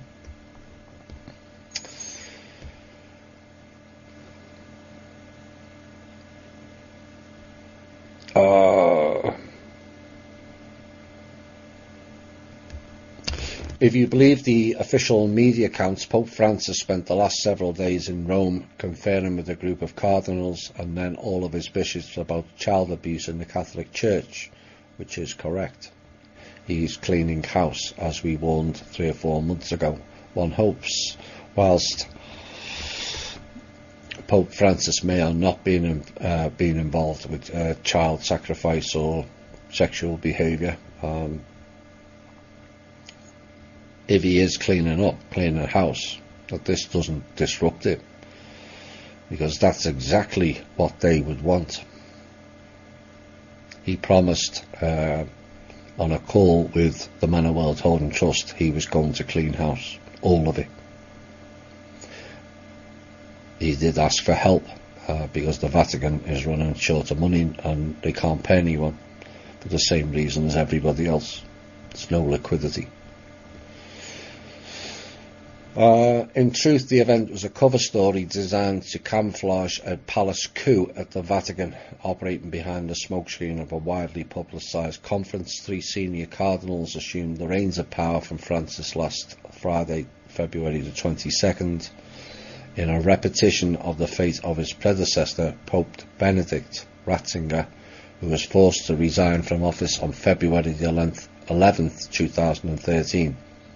As with Benedict, Francis was deposed just prior to the regular February 23-24 conclave of the elite Ninth Circle sacrificial cult, just a block from the Vatican City. But unlike 6 years ago, the Ninth Circle never held its grisly ceremony this past weekend, thanks to a diplomatic protest and a crowd of angry demonstrators outside.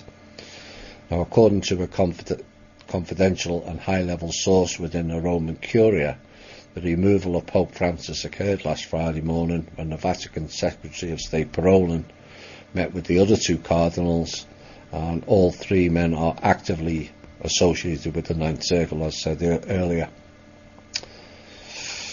So Mr. Ulett informed Francis that he had lost the confidence of both the bishops and the College of Cardinals, and the Secretary of State Parolin followed by stating that henceforth he, Ulett and Muller would operate as interim co-adjutators of the Holy See and the papacy, thereby removing Francis from office. To avoid adding to the crisis within the Church, Francis's removal would be kept secret from the public and he would remain as a figurehead but would exercise no authority. A bit like the Queen of England.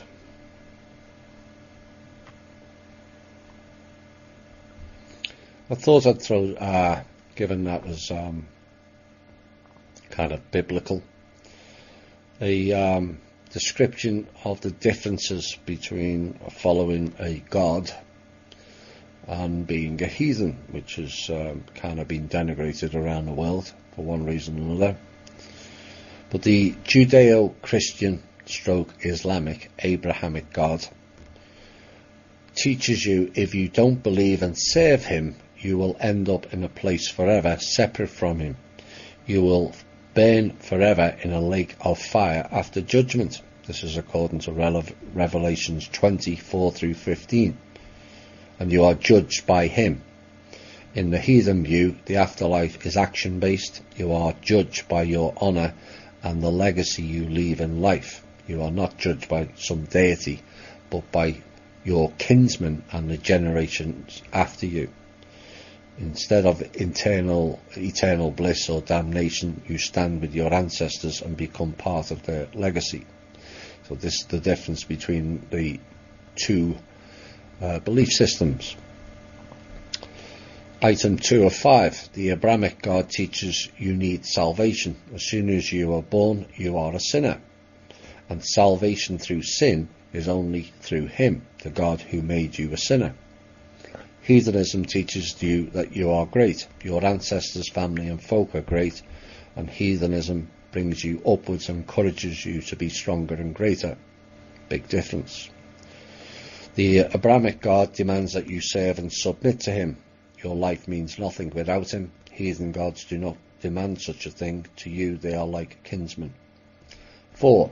The Abrahamic God commands you to hate the world, your family and your folk, especially if they do not serve and submit to him. Matthew chapter 10 and John chapter 2. There is a list of over 600 laws you must follow. The first 5 books of the Bible, or the Torah, and forgiveness for breaking any of these laws is only through him. Matthew 5 through chapter 17. You are separate from nature and he is separate from you. And heathenism teaches you to love nature, your family, folk and the world, because you are part of it. And the greatest sin is to hate and dishonour them. The only law is to honour the legacy of your forefathers and pass it on to your descendants. No meaningless laws on what kind of clothes you wear or when and how you eat. The gods live within you, your folk, family and nature. You are not separate from them, but they are part of you. And the final one, heathenry is nature-based, whereas Judeo-Christianity, Islam, is a supreme deity-based.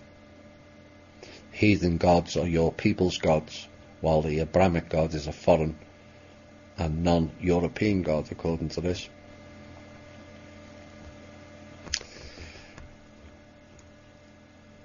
We'll have more on religions in an up-and-coming must-listen-to show. I haven't done one for a while. From Russia with Love 3. It will repeat some of the op-ed pieces I've done recently, particularly the one last week. But I've added a lot more data to it that will show a certain picture. Whether you see that picture or believe that picture, that's entirely up to you. But there's a common theme that's ran throughout history, as has been shown in several op-ed pieces I've done since December, and I'll be putting them all together, and hopefully we'll announce that show within the next week. Two disturbing reports that I need to cover, given the portal people won't. Student homelessness is now at an all-time high, following a significant spike over the past 3 years, with 20 states experiencing a surge of 10% or more. And this was according to new federal data that was released last week. The data also found that students who experience homelessness are significantly less likely to graduate from high school. More than 1.3 million public school students experienced homelessness during 2016-2017 school year. 1.3 million students in 1 year homeless. And some people worry about, is the earth flat or round? A 7% increase over 3 years, and the largest number ever recorded. Over the past decade, the population of students experiencing homelessness has spiked by a startling 70%, 70%. Meanwhile, 14% of homeless youth reside in shelters, 6% lived in hotels or motels, and 4% were identified as unsheltered. And the unsheltered category saw the most growth, increasing by 27% over the 3-year period. And homelessness has been found has significant academic ramifications. Now, utilising data from 44 of the states, the report shows that students who experienced homelessness during the school year had a graduation rate of 64%, compared to 78% graduation rate amongst other low-income students, and a national average of 84%. Now, among students who experienced homelessness, about 30% were proficient in reading, and only 25% were proficient in maths. How are those children going to get by when they can't add up or write or read? Again, this is a national disgrace that is being ignored. You know, quit arguing with psychopath Democrats over walls. It's already funded, we already know that. Spit it out. And let's get on with fixing the real problems, because the Trust will fix the problems. They won't. You're waiting for government, you wait forever. They know that. They're frightened of losing control, because they know they will. They're telling me we the people can't do a better job than they're doing. Situation in Haiti is now reaching Venezuela proportions. Inflation has been in double digits now since 2014, and the price hikes are angering many people in Haiti. Listen closely to this, it's all about, I always say it's all about perspective of, well, I'm struggling and I'm this and I'm that. 60% of nearly 10.5 million people in Haiti struggle to get by on $2 a day. Over 6 million Haiti. $2 a day. That was according to a recent report by the International Development. That's also stated that half the country is undernourished. And all this is courtesy of the Clintons, Pelosi and the rogue US military. They need to be dealt with.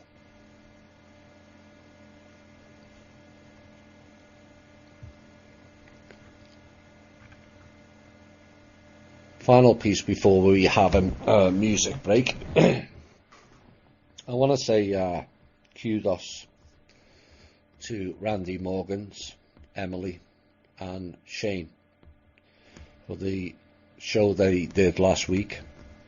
They covered a very sensitive topic regarding sexuality and the labels surrounding it. And as they all said, why can't we just all be people? 60 plus different labels now for a gender.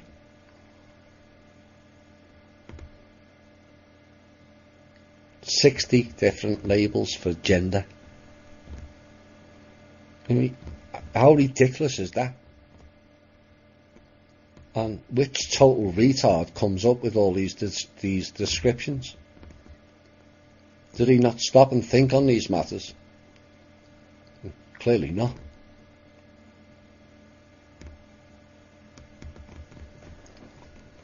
Look, I get there's many people who are not comfortable with gays.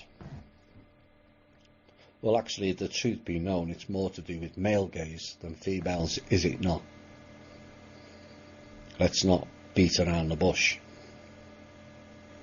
And the real issue is the Bible and the religious programme has done much to create that division, more than any half-wit civil servant has ever done. It goes against God, they cry, of which I would ask, which one? Do you know which one you're praying to? Have you met him? Plus, have you actually realised God or Jesus never wrote any books? So how can you be sure those are God's words? The answer 100% is you can't. You've just assumed. Assuming is not fact. But the irony, which is not funny in any way, shape or form, is these same religious preachers are the ones that are doing homosexual acts. Not with adults. Oh no. The children. And they stand there and deliver sermons of what we can and cannot do, telling us we're all sinners, and come into my gossip box and confess to your sins. When in reality, if anyone needs to go into confession, it's these very preachers themselves who have to confess. Not get covered up by those allegedly on high. So these anti-life preachers set all the rules of what is sin. For those who are new, the God of sin is knowledge. Oh my.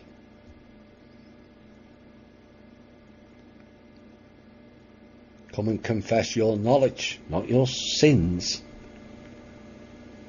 You can't have knowledge, that's a sin. Get the picture now?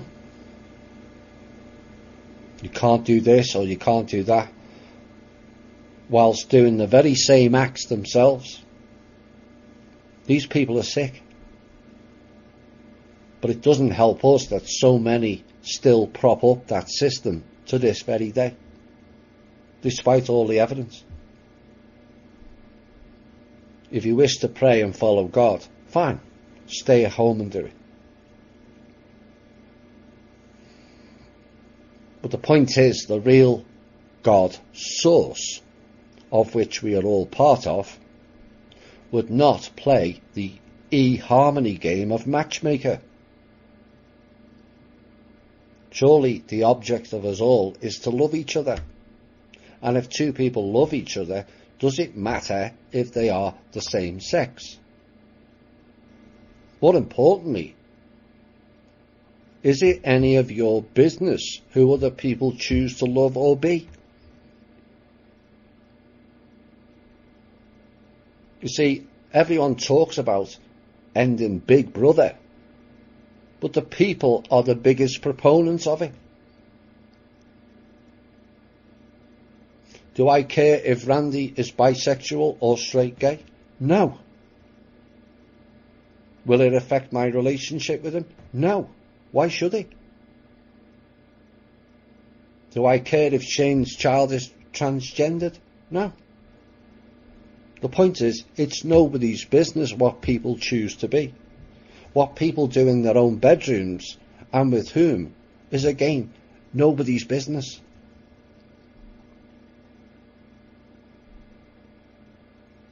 By making it your business, you are Big Brother, are you not?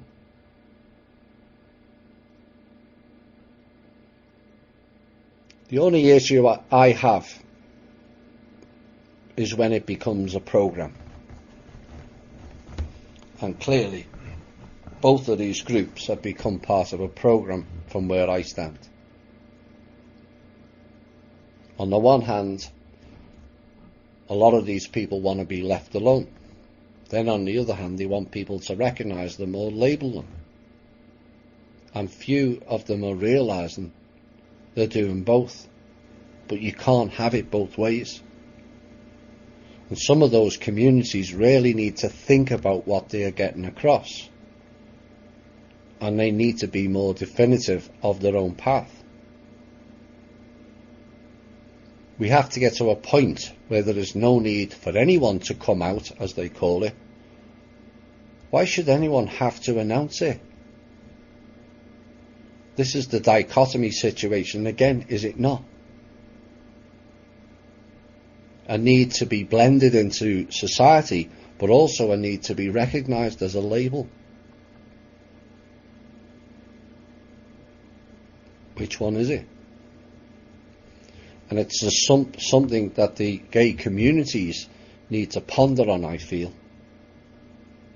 I don't go up to people and say, hello, I'm a white heterosexual male.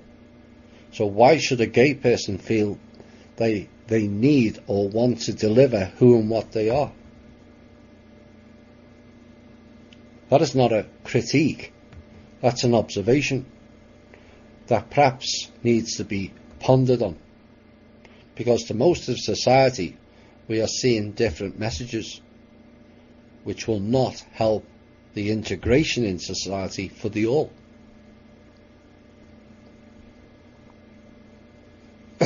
Is it not the case? The only time we need to know what sexuality a person is when that person expresses an interest in us.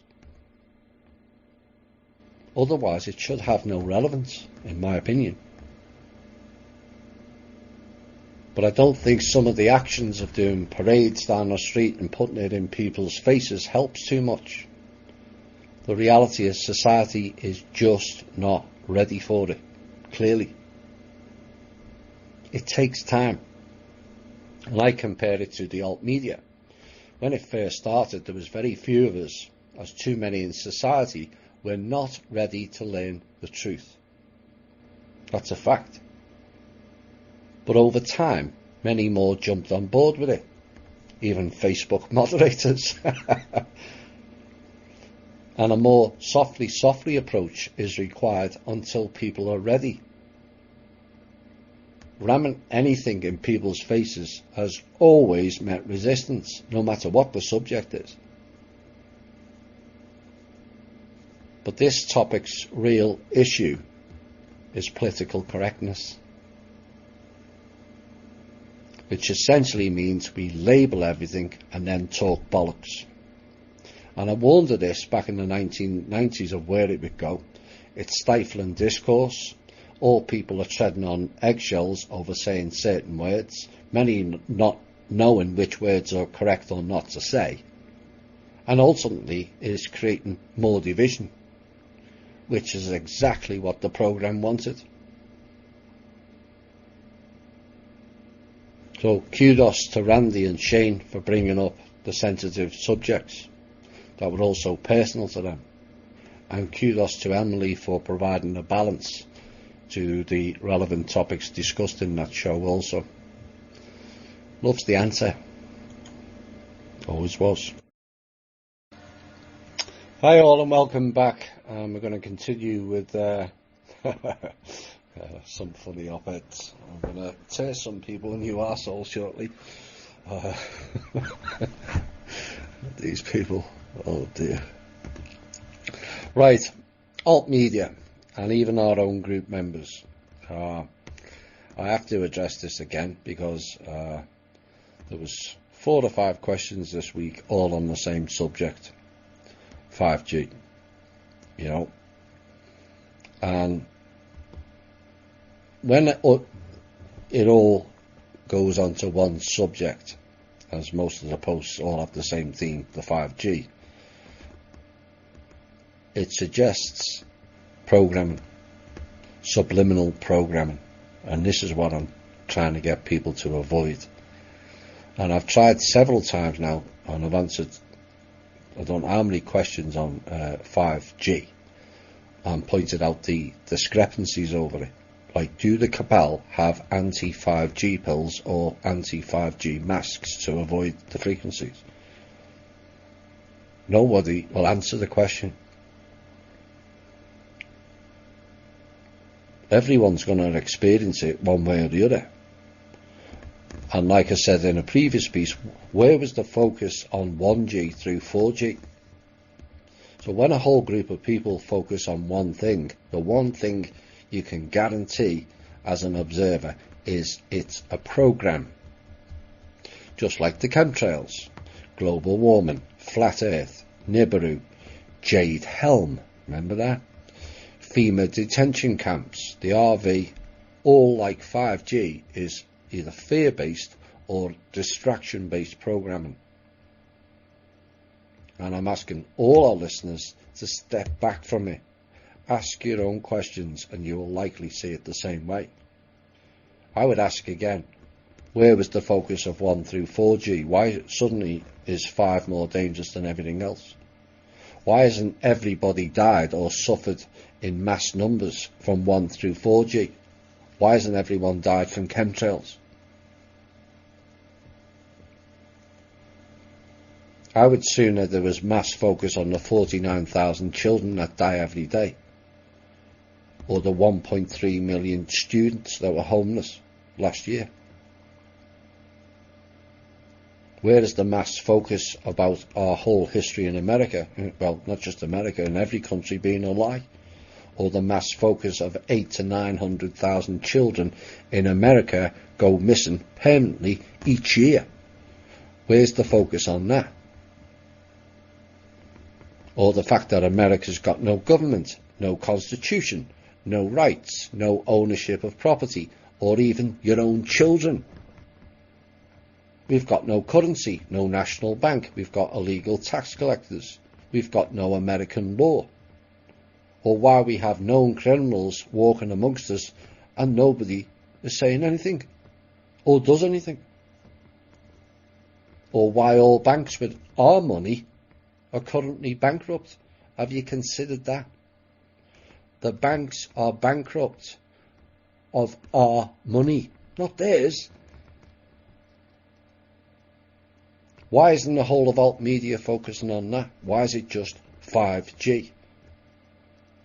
Like I said, Jade Helm, FEMA detention camps, it was all happening, we were all going to die. But we haven't. We're all going to die of global warming. Now it's global cooling. Can you not see it's a program? Or why isn't the country focused on American sovereignty, of why it hasn't been addressed? But the agency-led alt media throws out a bone and suddenly everyone runs to chomp on it. Flat Earth's kind of run its course, so let's focus, 5G, we're all going to die. Well, why didn't we die 1 through 4? It's predictive and predictable behaviour, and it's not thinking or acting different.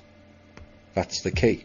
No one's saying it's safe, or it shouldn't be a point of concern, but it is not the main concern currently, is what I'm getting at. And the alt media is being led a merry dance with fear and distraction-based programmes. I've spoken many times about Loop News. They're coming up again. I think I've posted 4 times this week. That was from last year, previous year, 4 years ago. But the mainstream media has just put out Loop News. You can't make this stuff up and not laugh. The story ran today, quote, "$1 million bounty is being offered for the capture of the Al-Qaeda leader Osama bin Laden," or the son of. Hasma bin Laden, now 30, dubbed the Crown Prince of Jihad, has been the subject of speculation for years, with reports of him in Pakistan, Afghanistan, or under house arrest in Iran. Oh dear, you have to throw the ball in. The most widespread surveillance system globally, and they can't track one kid, really. In a statement, the US State Department told the newspaper the Justice Programme is offering a reward of $1 million for information leading to the identification or location in any country of Al-Qaeda. Just go and ask Langley, they'll tell you. Key leader Hassan bin Laden. Hassan bin Laden is the son of the deceased former Al-Qaeda leader Osama bin Laden, and is emerging as a leader in the Al-Qaeda franchise. Well, it's a franchise now. I thought it was a terrorist organisation. And here's the key thing, or the repeater. Since August 2015, 4 years ago, he has released audio and video messages on the internet calling for his followers to launch attacks against the United States and its Western allies. Just like his dad sits in a sand bunker in the middle of nowhere in a desert where there's no Wi-Fi, and released video messages. Yeah, right. And he's threatened attacks against the United States in revenge for the May 2011 killing of his father by US service members. And and here's the final piece. And last August, just to give Americans a nice reminder, let's feed the trauma, let's trigger Americans. Last August, Hamza bin Laden married the daughter of Mohammed Atta, the lead hijacker in the 9/11 terror attacks. Loop News at its finest. Just change the names around, change the dates a bit, and throw it all in again. So now there'll be another hunt for bin Laden that didn't take place the last time. Because bin Laden died in December 2002 of kidney failure. Oops. Funny enough, one of the people who went to see him when he was on his deathbed, because he was a good friend of his, was Donald Rumsfeld. If he was such a terrorist, why didn't Mr. Rumsfeld arrest him?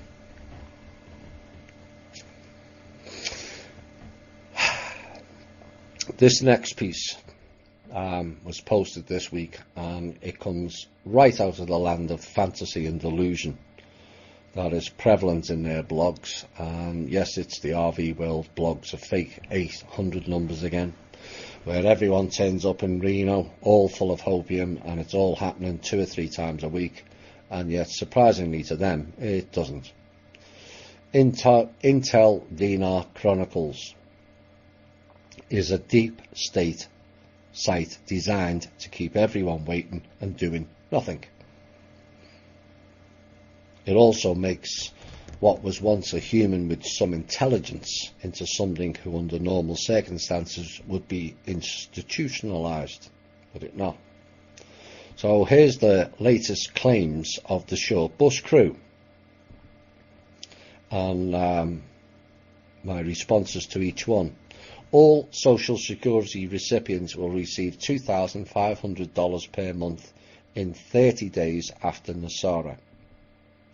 So that equates to 250 billion a month and 3 trillion a year for those people, which is more than the GDP of every country around the world except America, China, Japan and Germany, just for Social Security payments. These people are stupid. All income taxes collected will be refunded, and fines and fees in 60 to 90 days after Nasara.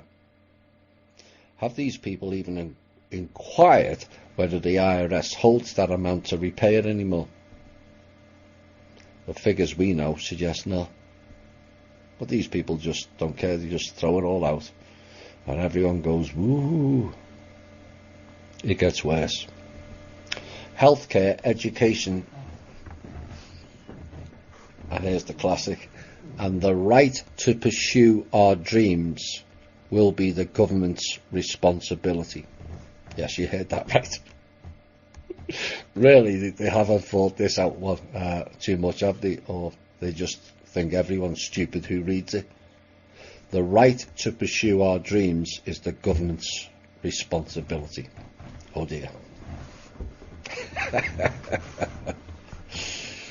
All PP funds recipients, I presume that's prosperity packages, will receive $25 million in a trust after receiving a letter via mail carrier. Good luck with that.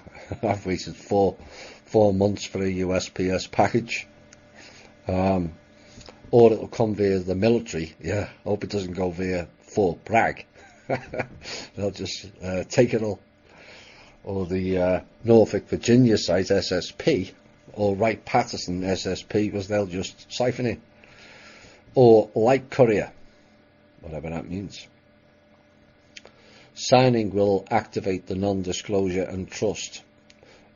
People will then be required to call, make an appointment at the bank and spend about 45 minutes doing paperwork. In 30 days, a new prosperity fund will be available to join, and they will follow this sequence of steps until all of us are millionaires. 25 million each. Be sure to leave some money in the trust, they say, to keep it open, as the next instalment, undisclosed amount, follows the first. The prosperity funds will finance the humanitarian programs available with a proposal to improve our world. Fine. Have you ever heard of such insanity thinking as this? $25 million each, that's $825 trillion for Americans only, based on 330 million Americans. 825 trillion. To inject volumes of any levels of funds, you have to balance it with an asset to support it, or the whole economy collapses, and so your $1 million note will be worth less than $1 within the first 5 minutes of 825 trillion being placed into the system. These people are beyond stupid, but it gets worse. The San Germain Trust has $400 quadrillion, as does the Kuan Yin's Trust. Ooh, all Chinese, all very elders, and a total of 800 quadrillion. Kuan Yin.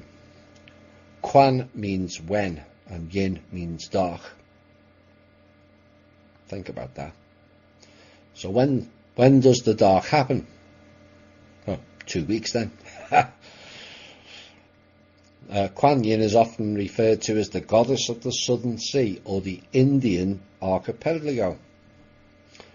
There are temples all over China dedicated to this goddess, and she is worshipped by women in South China more than the north, and on the 19th day of the 2nd, 6th and 9th moons. So what we have here is a dark female from India now being worshipped in China. Sound familiar? Doing moon rituals. After last week's show, Kali Ma goes to China, does she not? Kuan is also a derivative of Khan, which is also a derivative of Cohen. It is said sometimes she is represented as possessing 11 heads. How and why someone with 11 heads is an object of worship, I'll oh dear. I do wonder what we're saving on this planet at times. I really do. The San Germain Trust, for the 1000th time, doesn't and has never, ever existed, period. No matter which half-wit says so. I personally have seen all the trusts, 6,500 of them, and none of them said San Germain. Well, for those who are mathematically challenged, which the people in the RV world clearly are, the global GDP is currently 80 trillion. That's 80 followed by 12 zeros. And these goons think we should add into the system 800 followed by 15 zeros. 1 quadrillion is 1,000 trillion. And the global GDP of what everyone around the world spends is 80 trillion. Tell me how that's going to work. And they said they're going to finance equitable housing, fine. Clean water, fine. Sewage and infrastructure around the world, which is what the Manor World Holding Trust is already trying to do, and in some cases has. We're going to get 3D printers, computers and robotics, which will be accomplished within a year. Except 3D printers have been out for a while.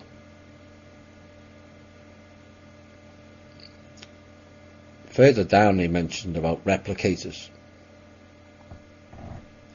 If everyone's getting a 3D printer and a replicator, as this clown article states, why would they need 25 million in a trust?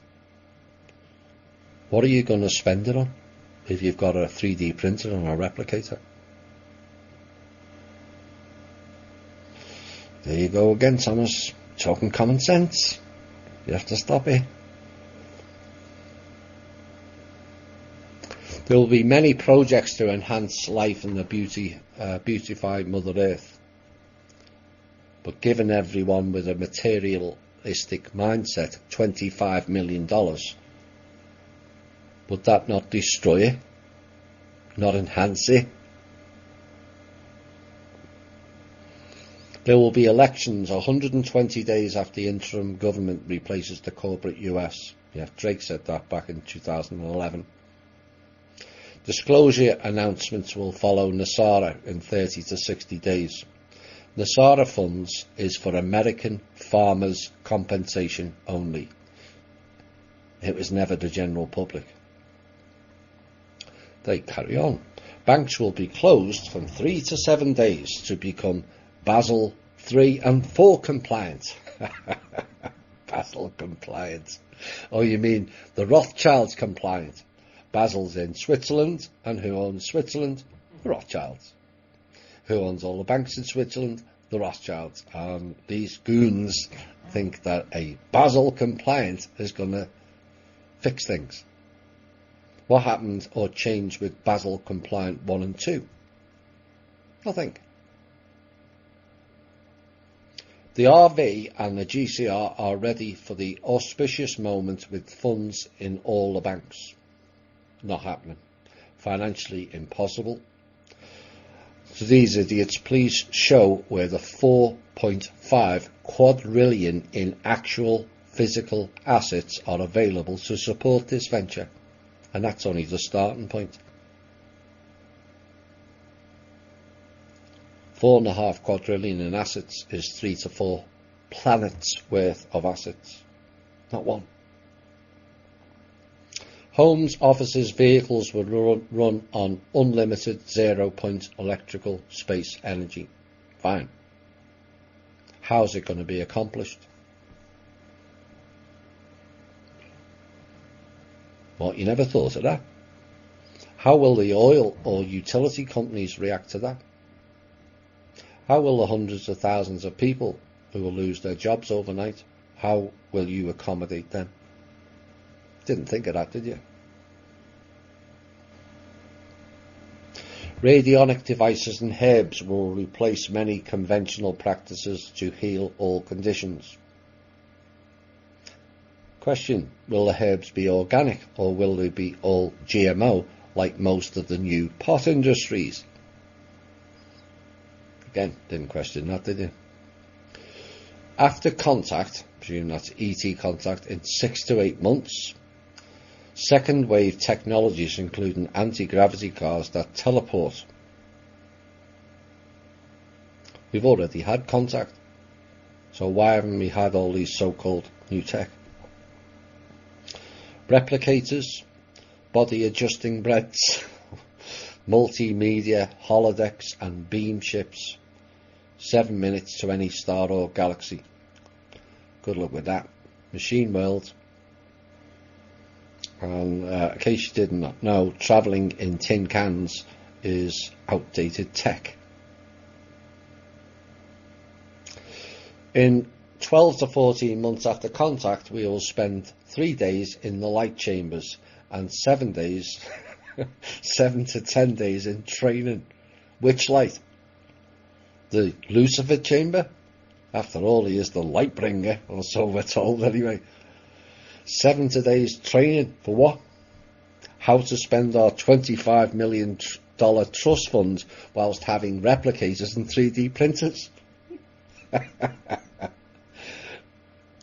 Or haven't you worked that out yet? If you have replicators and 3D printers, why would we need money? All of this is the same loop news rubbish that was put out by Drake and Wilcock back in 2011. There have been 208 two-week periods since then, and jack shit of the above has happened in 8 years. It's all coming. It never. The majority of the above is based in pure fantasy. Even the things that are valid and a good possibility is made in a thinking process by people who clearly have no idea how anything works or operates on this planet. None. And if we're going to really fix this planet, we will and have to come up with several solutions that match realistic goals with rational thinking, not retarded levels of non-thinking as shown above. Reality-based thinking, not delusional. Hi all, and welcome back to the final portion of tonight's show. Oh dear. I've never heard such shite in all my life as that I've just read out. And you've got people all over the world following that rubbish. And then they wonder why nothing happens. But you keep following the same program that's designed to do nothing and just have you waiting. That's why. Repeat pattern over and over again. It's a bit like Trump, really, who this week yet again went on a full-scale attack on the media. But who cares what the portal people say or think? Really?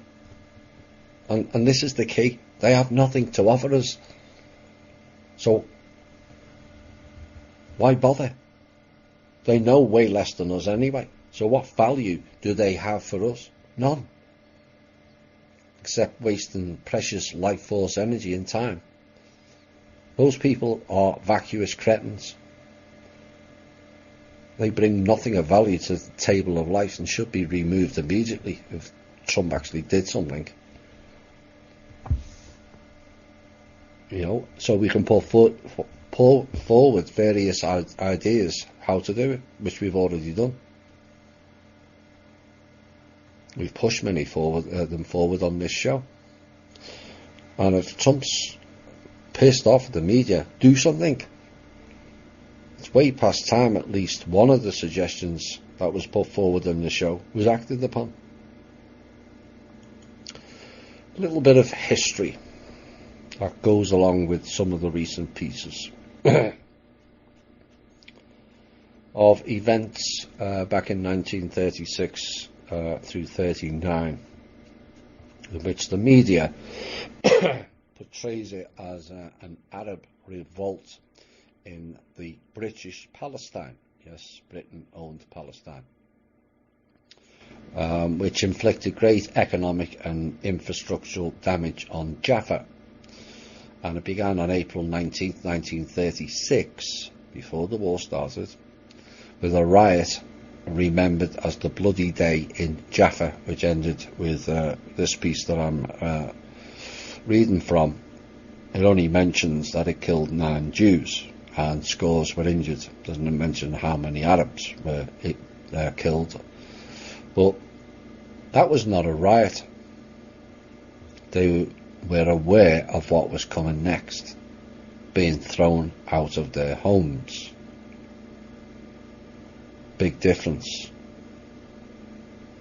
Now, the Arab leadership at the time declared a general strike, which began in the Jaffa port, which was a major port at the time, and a place that had already become a symbol of Arab resistance. Military reinforcements were brought in from Malta, Knights of Malta, and Egypt, no surprise, to subdue the rioting which spread throughout the country. Now, the old city, with its maze of homes, winding alleyways and underground sewer system, provided an ideal escape route for the rioters fleeing the British Army. Like I said, this was before the war. It was all being set up. In May, municipal services were cut off, the old city was barricaded, and the access roads were covered with glass and nails. In June, British bombers dropped boxes of leaflets in Arabic requesting the inhabitants to evacuate the same day. And on the evening of June 17th, 1936, 1,500 British soldiers entered Jaffa and a British warship sealed off escape routes by sea. The British Royal Engineers blew up homes from east to west, leaving an open strip that cut right through the heart of the city from end to end. On June 29th, security forces implemented another stage of the plan, carving out a swathe from north to south. The mandatory authorities claimed the operation was part of a facelift of the old city. Really. And in 1945, Jaffa had a population of 94,310, of whom 50,880 were Muslims, 28,000 were Jews, 15,400 were Christians, and 30 were classified as other. The Christians were mostly Greek Orthodox, and about 1/6 of them were members of the Eastern Catholic Churches, and one of the most prominent members of the Arab Christian community was the Greek Orthodox Issa el-Issa, like ISIS to me, who was a publisher of then rather famous paper known as the Philistine. Then, in 1947, the UN Special Commission on Palestine recommended that Jaffa be included in the planned Jewish state. Now, due to the large Arab majority, however, it was instead designated as part of an Arab state in the 1947 United Nations Partition Plan for Palestine. So this is what went on. That started way back in the 1880s about creating a state or a country or whatever you want to call it of Israel. It was declared in 1919 by the Balfour Declaration along with a Rothschild, and then in 1936 they started bombing and removing the Arab people, all setting the stage to move their people into the new created country, Israel, largely at the behest of the British and of the royals. I'll have more on that in From Russia with Love 3. Now, in relation, this is the final piece, in relation to fake news and Donald Trump's greeting gesture, and the woman who was traumatised by it. One must ask these days, what is actually the correct way to address people? Does anyone know? The fact that we don't is indicative. Some like to bear hug, some like to kiss on the side of the cheek, some like to kiss on the lips, and some like to shake hands, and some like to embrace. But is it not the case now that many of us are frightened or nervy of what exchange we should do with each other? Why has a simple embrace become so bad and created nervous reactions in so many of us, particularly in men? Hugging each other has almost become a no-no. But what's wrong with it? Why does it have to be associated with a potential sexual predatory behaviour? Why have we allowed ourselves to be thinking that way? Most men can't glance at a woman now for fear of being called a pervert. Have all men suddenly become perverts over the last 30 years?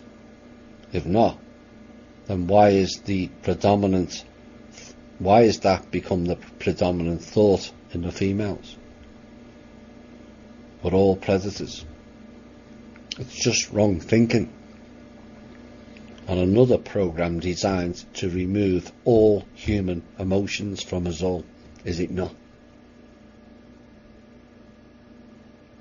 Like the phone issue, people now prefer to type 2D words to people than actually go and speak to them in 3D. Like the deliberate program that's been going on for a while of closing down pubs or bars. Why? To stop people congregating and talking to each other. That's not a supposition, that's a fact. It was a government directive in the UK. It's all part of a program to dehumanise us, like the recent announcements of sex robots. Can you not see where it's all going? Anti-human and into non-emotion robotic world, aka transhumanism. This is where it's leading. Now, I've been single for a bit and I've had a number of requests from some females recently that have expressed their interest in me, which I took seriously and was kind of flattered. But at no point did I think that was predatory behaviour. And yet, if the roles were reversed, too often allegations and nasty name calling is thrown back at you. And this has to stop. There's nothing wrong with expressing you have a desire to be with somebody else. And nothing wrong to politely reject it either. But this launching into extremes of I was violated BS is beyond fake at best and severely damaging at worst. The damage done is often hidden, as we all know. Which is why so many of us are riddled with unaddressed shadow and inner work. Whether it's expressing an interest in someone or just a simple greeting gesture, we have to move away from the thinking it is somehow all predatory. Because 95% of the time it isn't. Those falsely accused go into a shell. Because the worst thing in society you can do is to or accuse someone of is a sexual advance. Because most people will not investigate it. They'll just hear the allegation and accept it. For example, Julian Assange. People just accepted it. The minute there's a mention of a sexual crime, that person's guilty. And that's it. Because people won't look into it. Anything to do with sex. Forget it. No, they're being accused. They're guilty.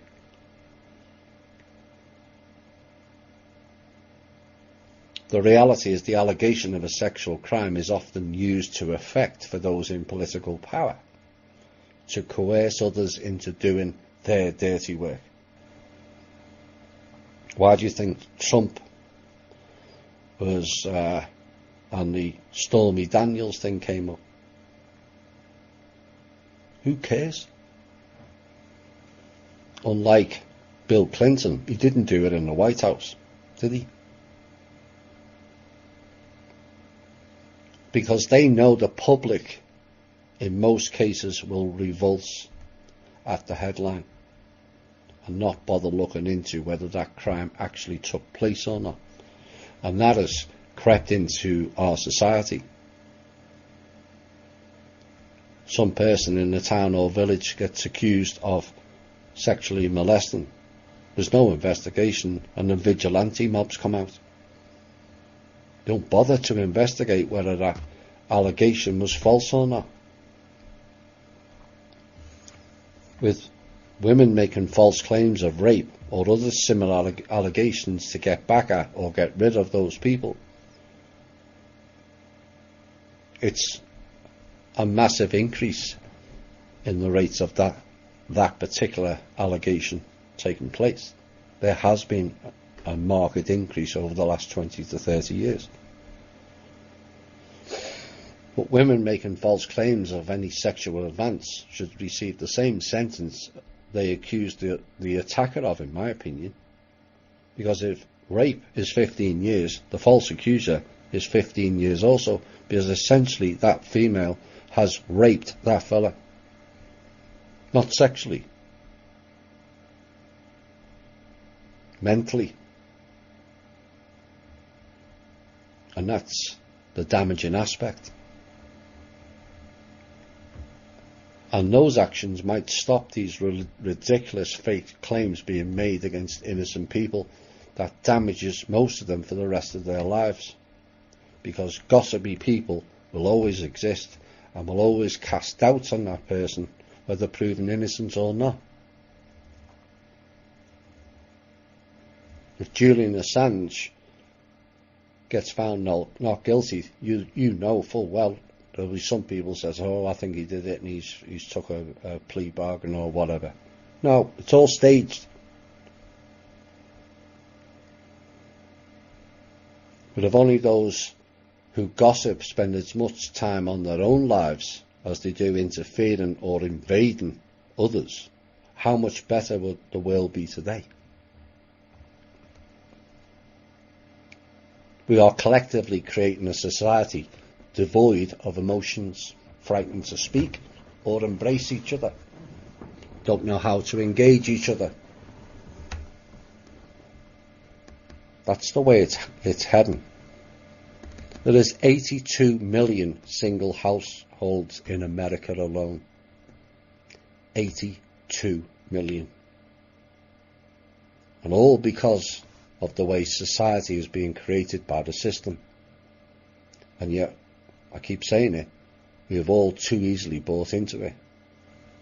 Just look at the statistics. In 2017, the US Census reported 110.6 million unmarried people over the age of 18. Nearly a third of the population. Well, nearly half. 45.2% of the American adult population. In 1960, 72% of adults were married at the same time. That's a third down. Just over a third. And among today's growing single population, 63% have never been married. 23% are divorced and 13% are widowed. Of that staggering single population, the majority of which are living independently of their own accord. Why? 53% of singles are women. Do that amount of people really wish to be alone? Particularly the women. I would suggest not. And I would also suggest the feminist movement is the biggest single cause of it, by far. Society has to start making better choices. A hug, a kiss, or a compliment has to stop being deemed as sexual predatory behaviour. It is damaging to the love we all need in life. No matter how many bad partners we've all had, the absence of love creates fear. Fear equals low vibration, which feeds the system against us.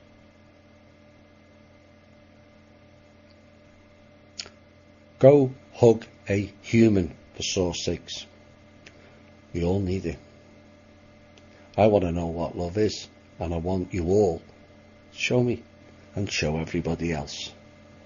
This has been the Truth, Honour and Integrity Show. My name's Thomas Williams.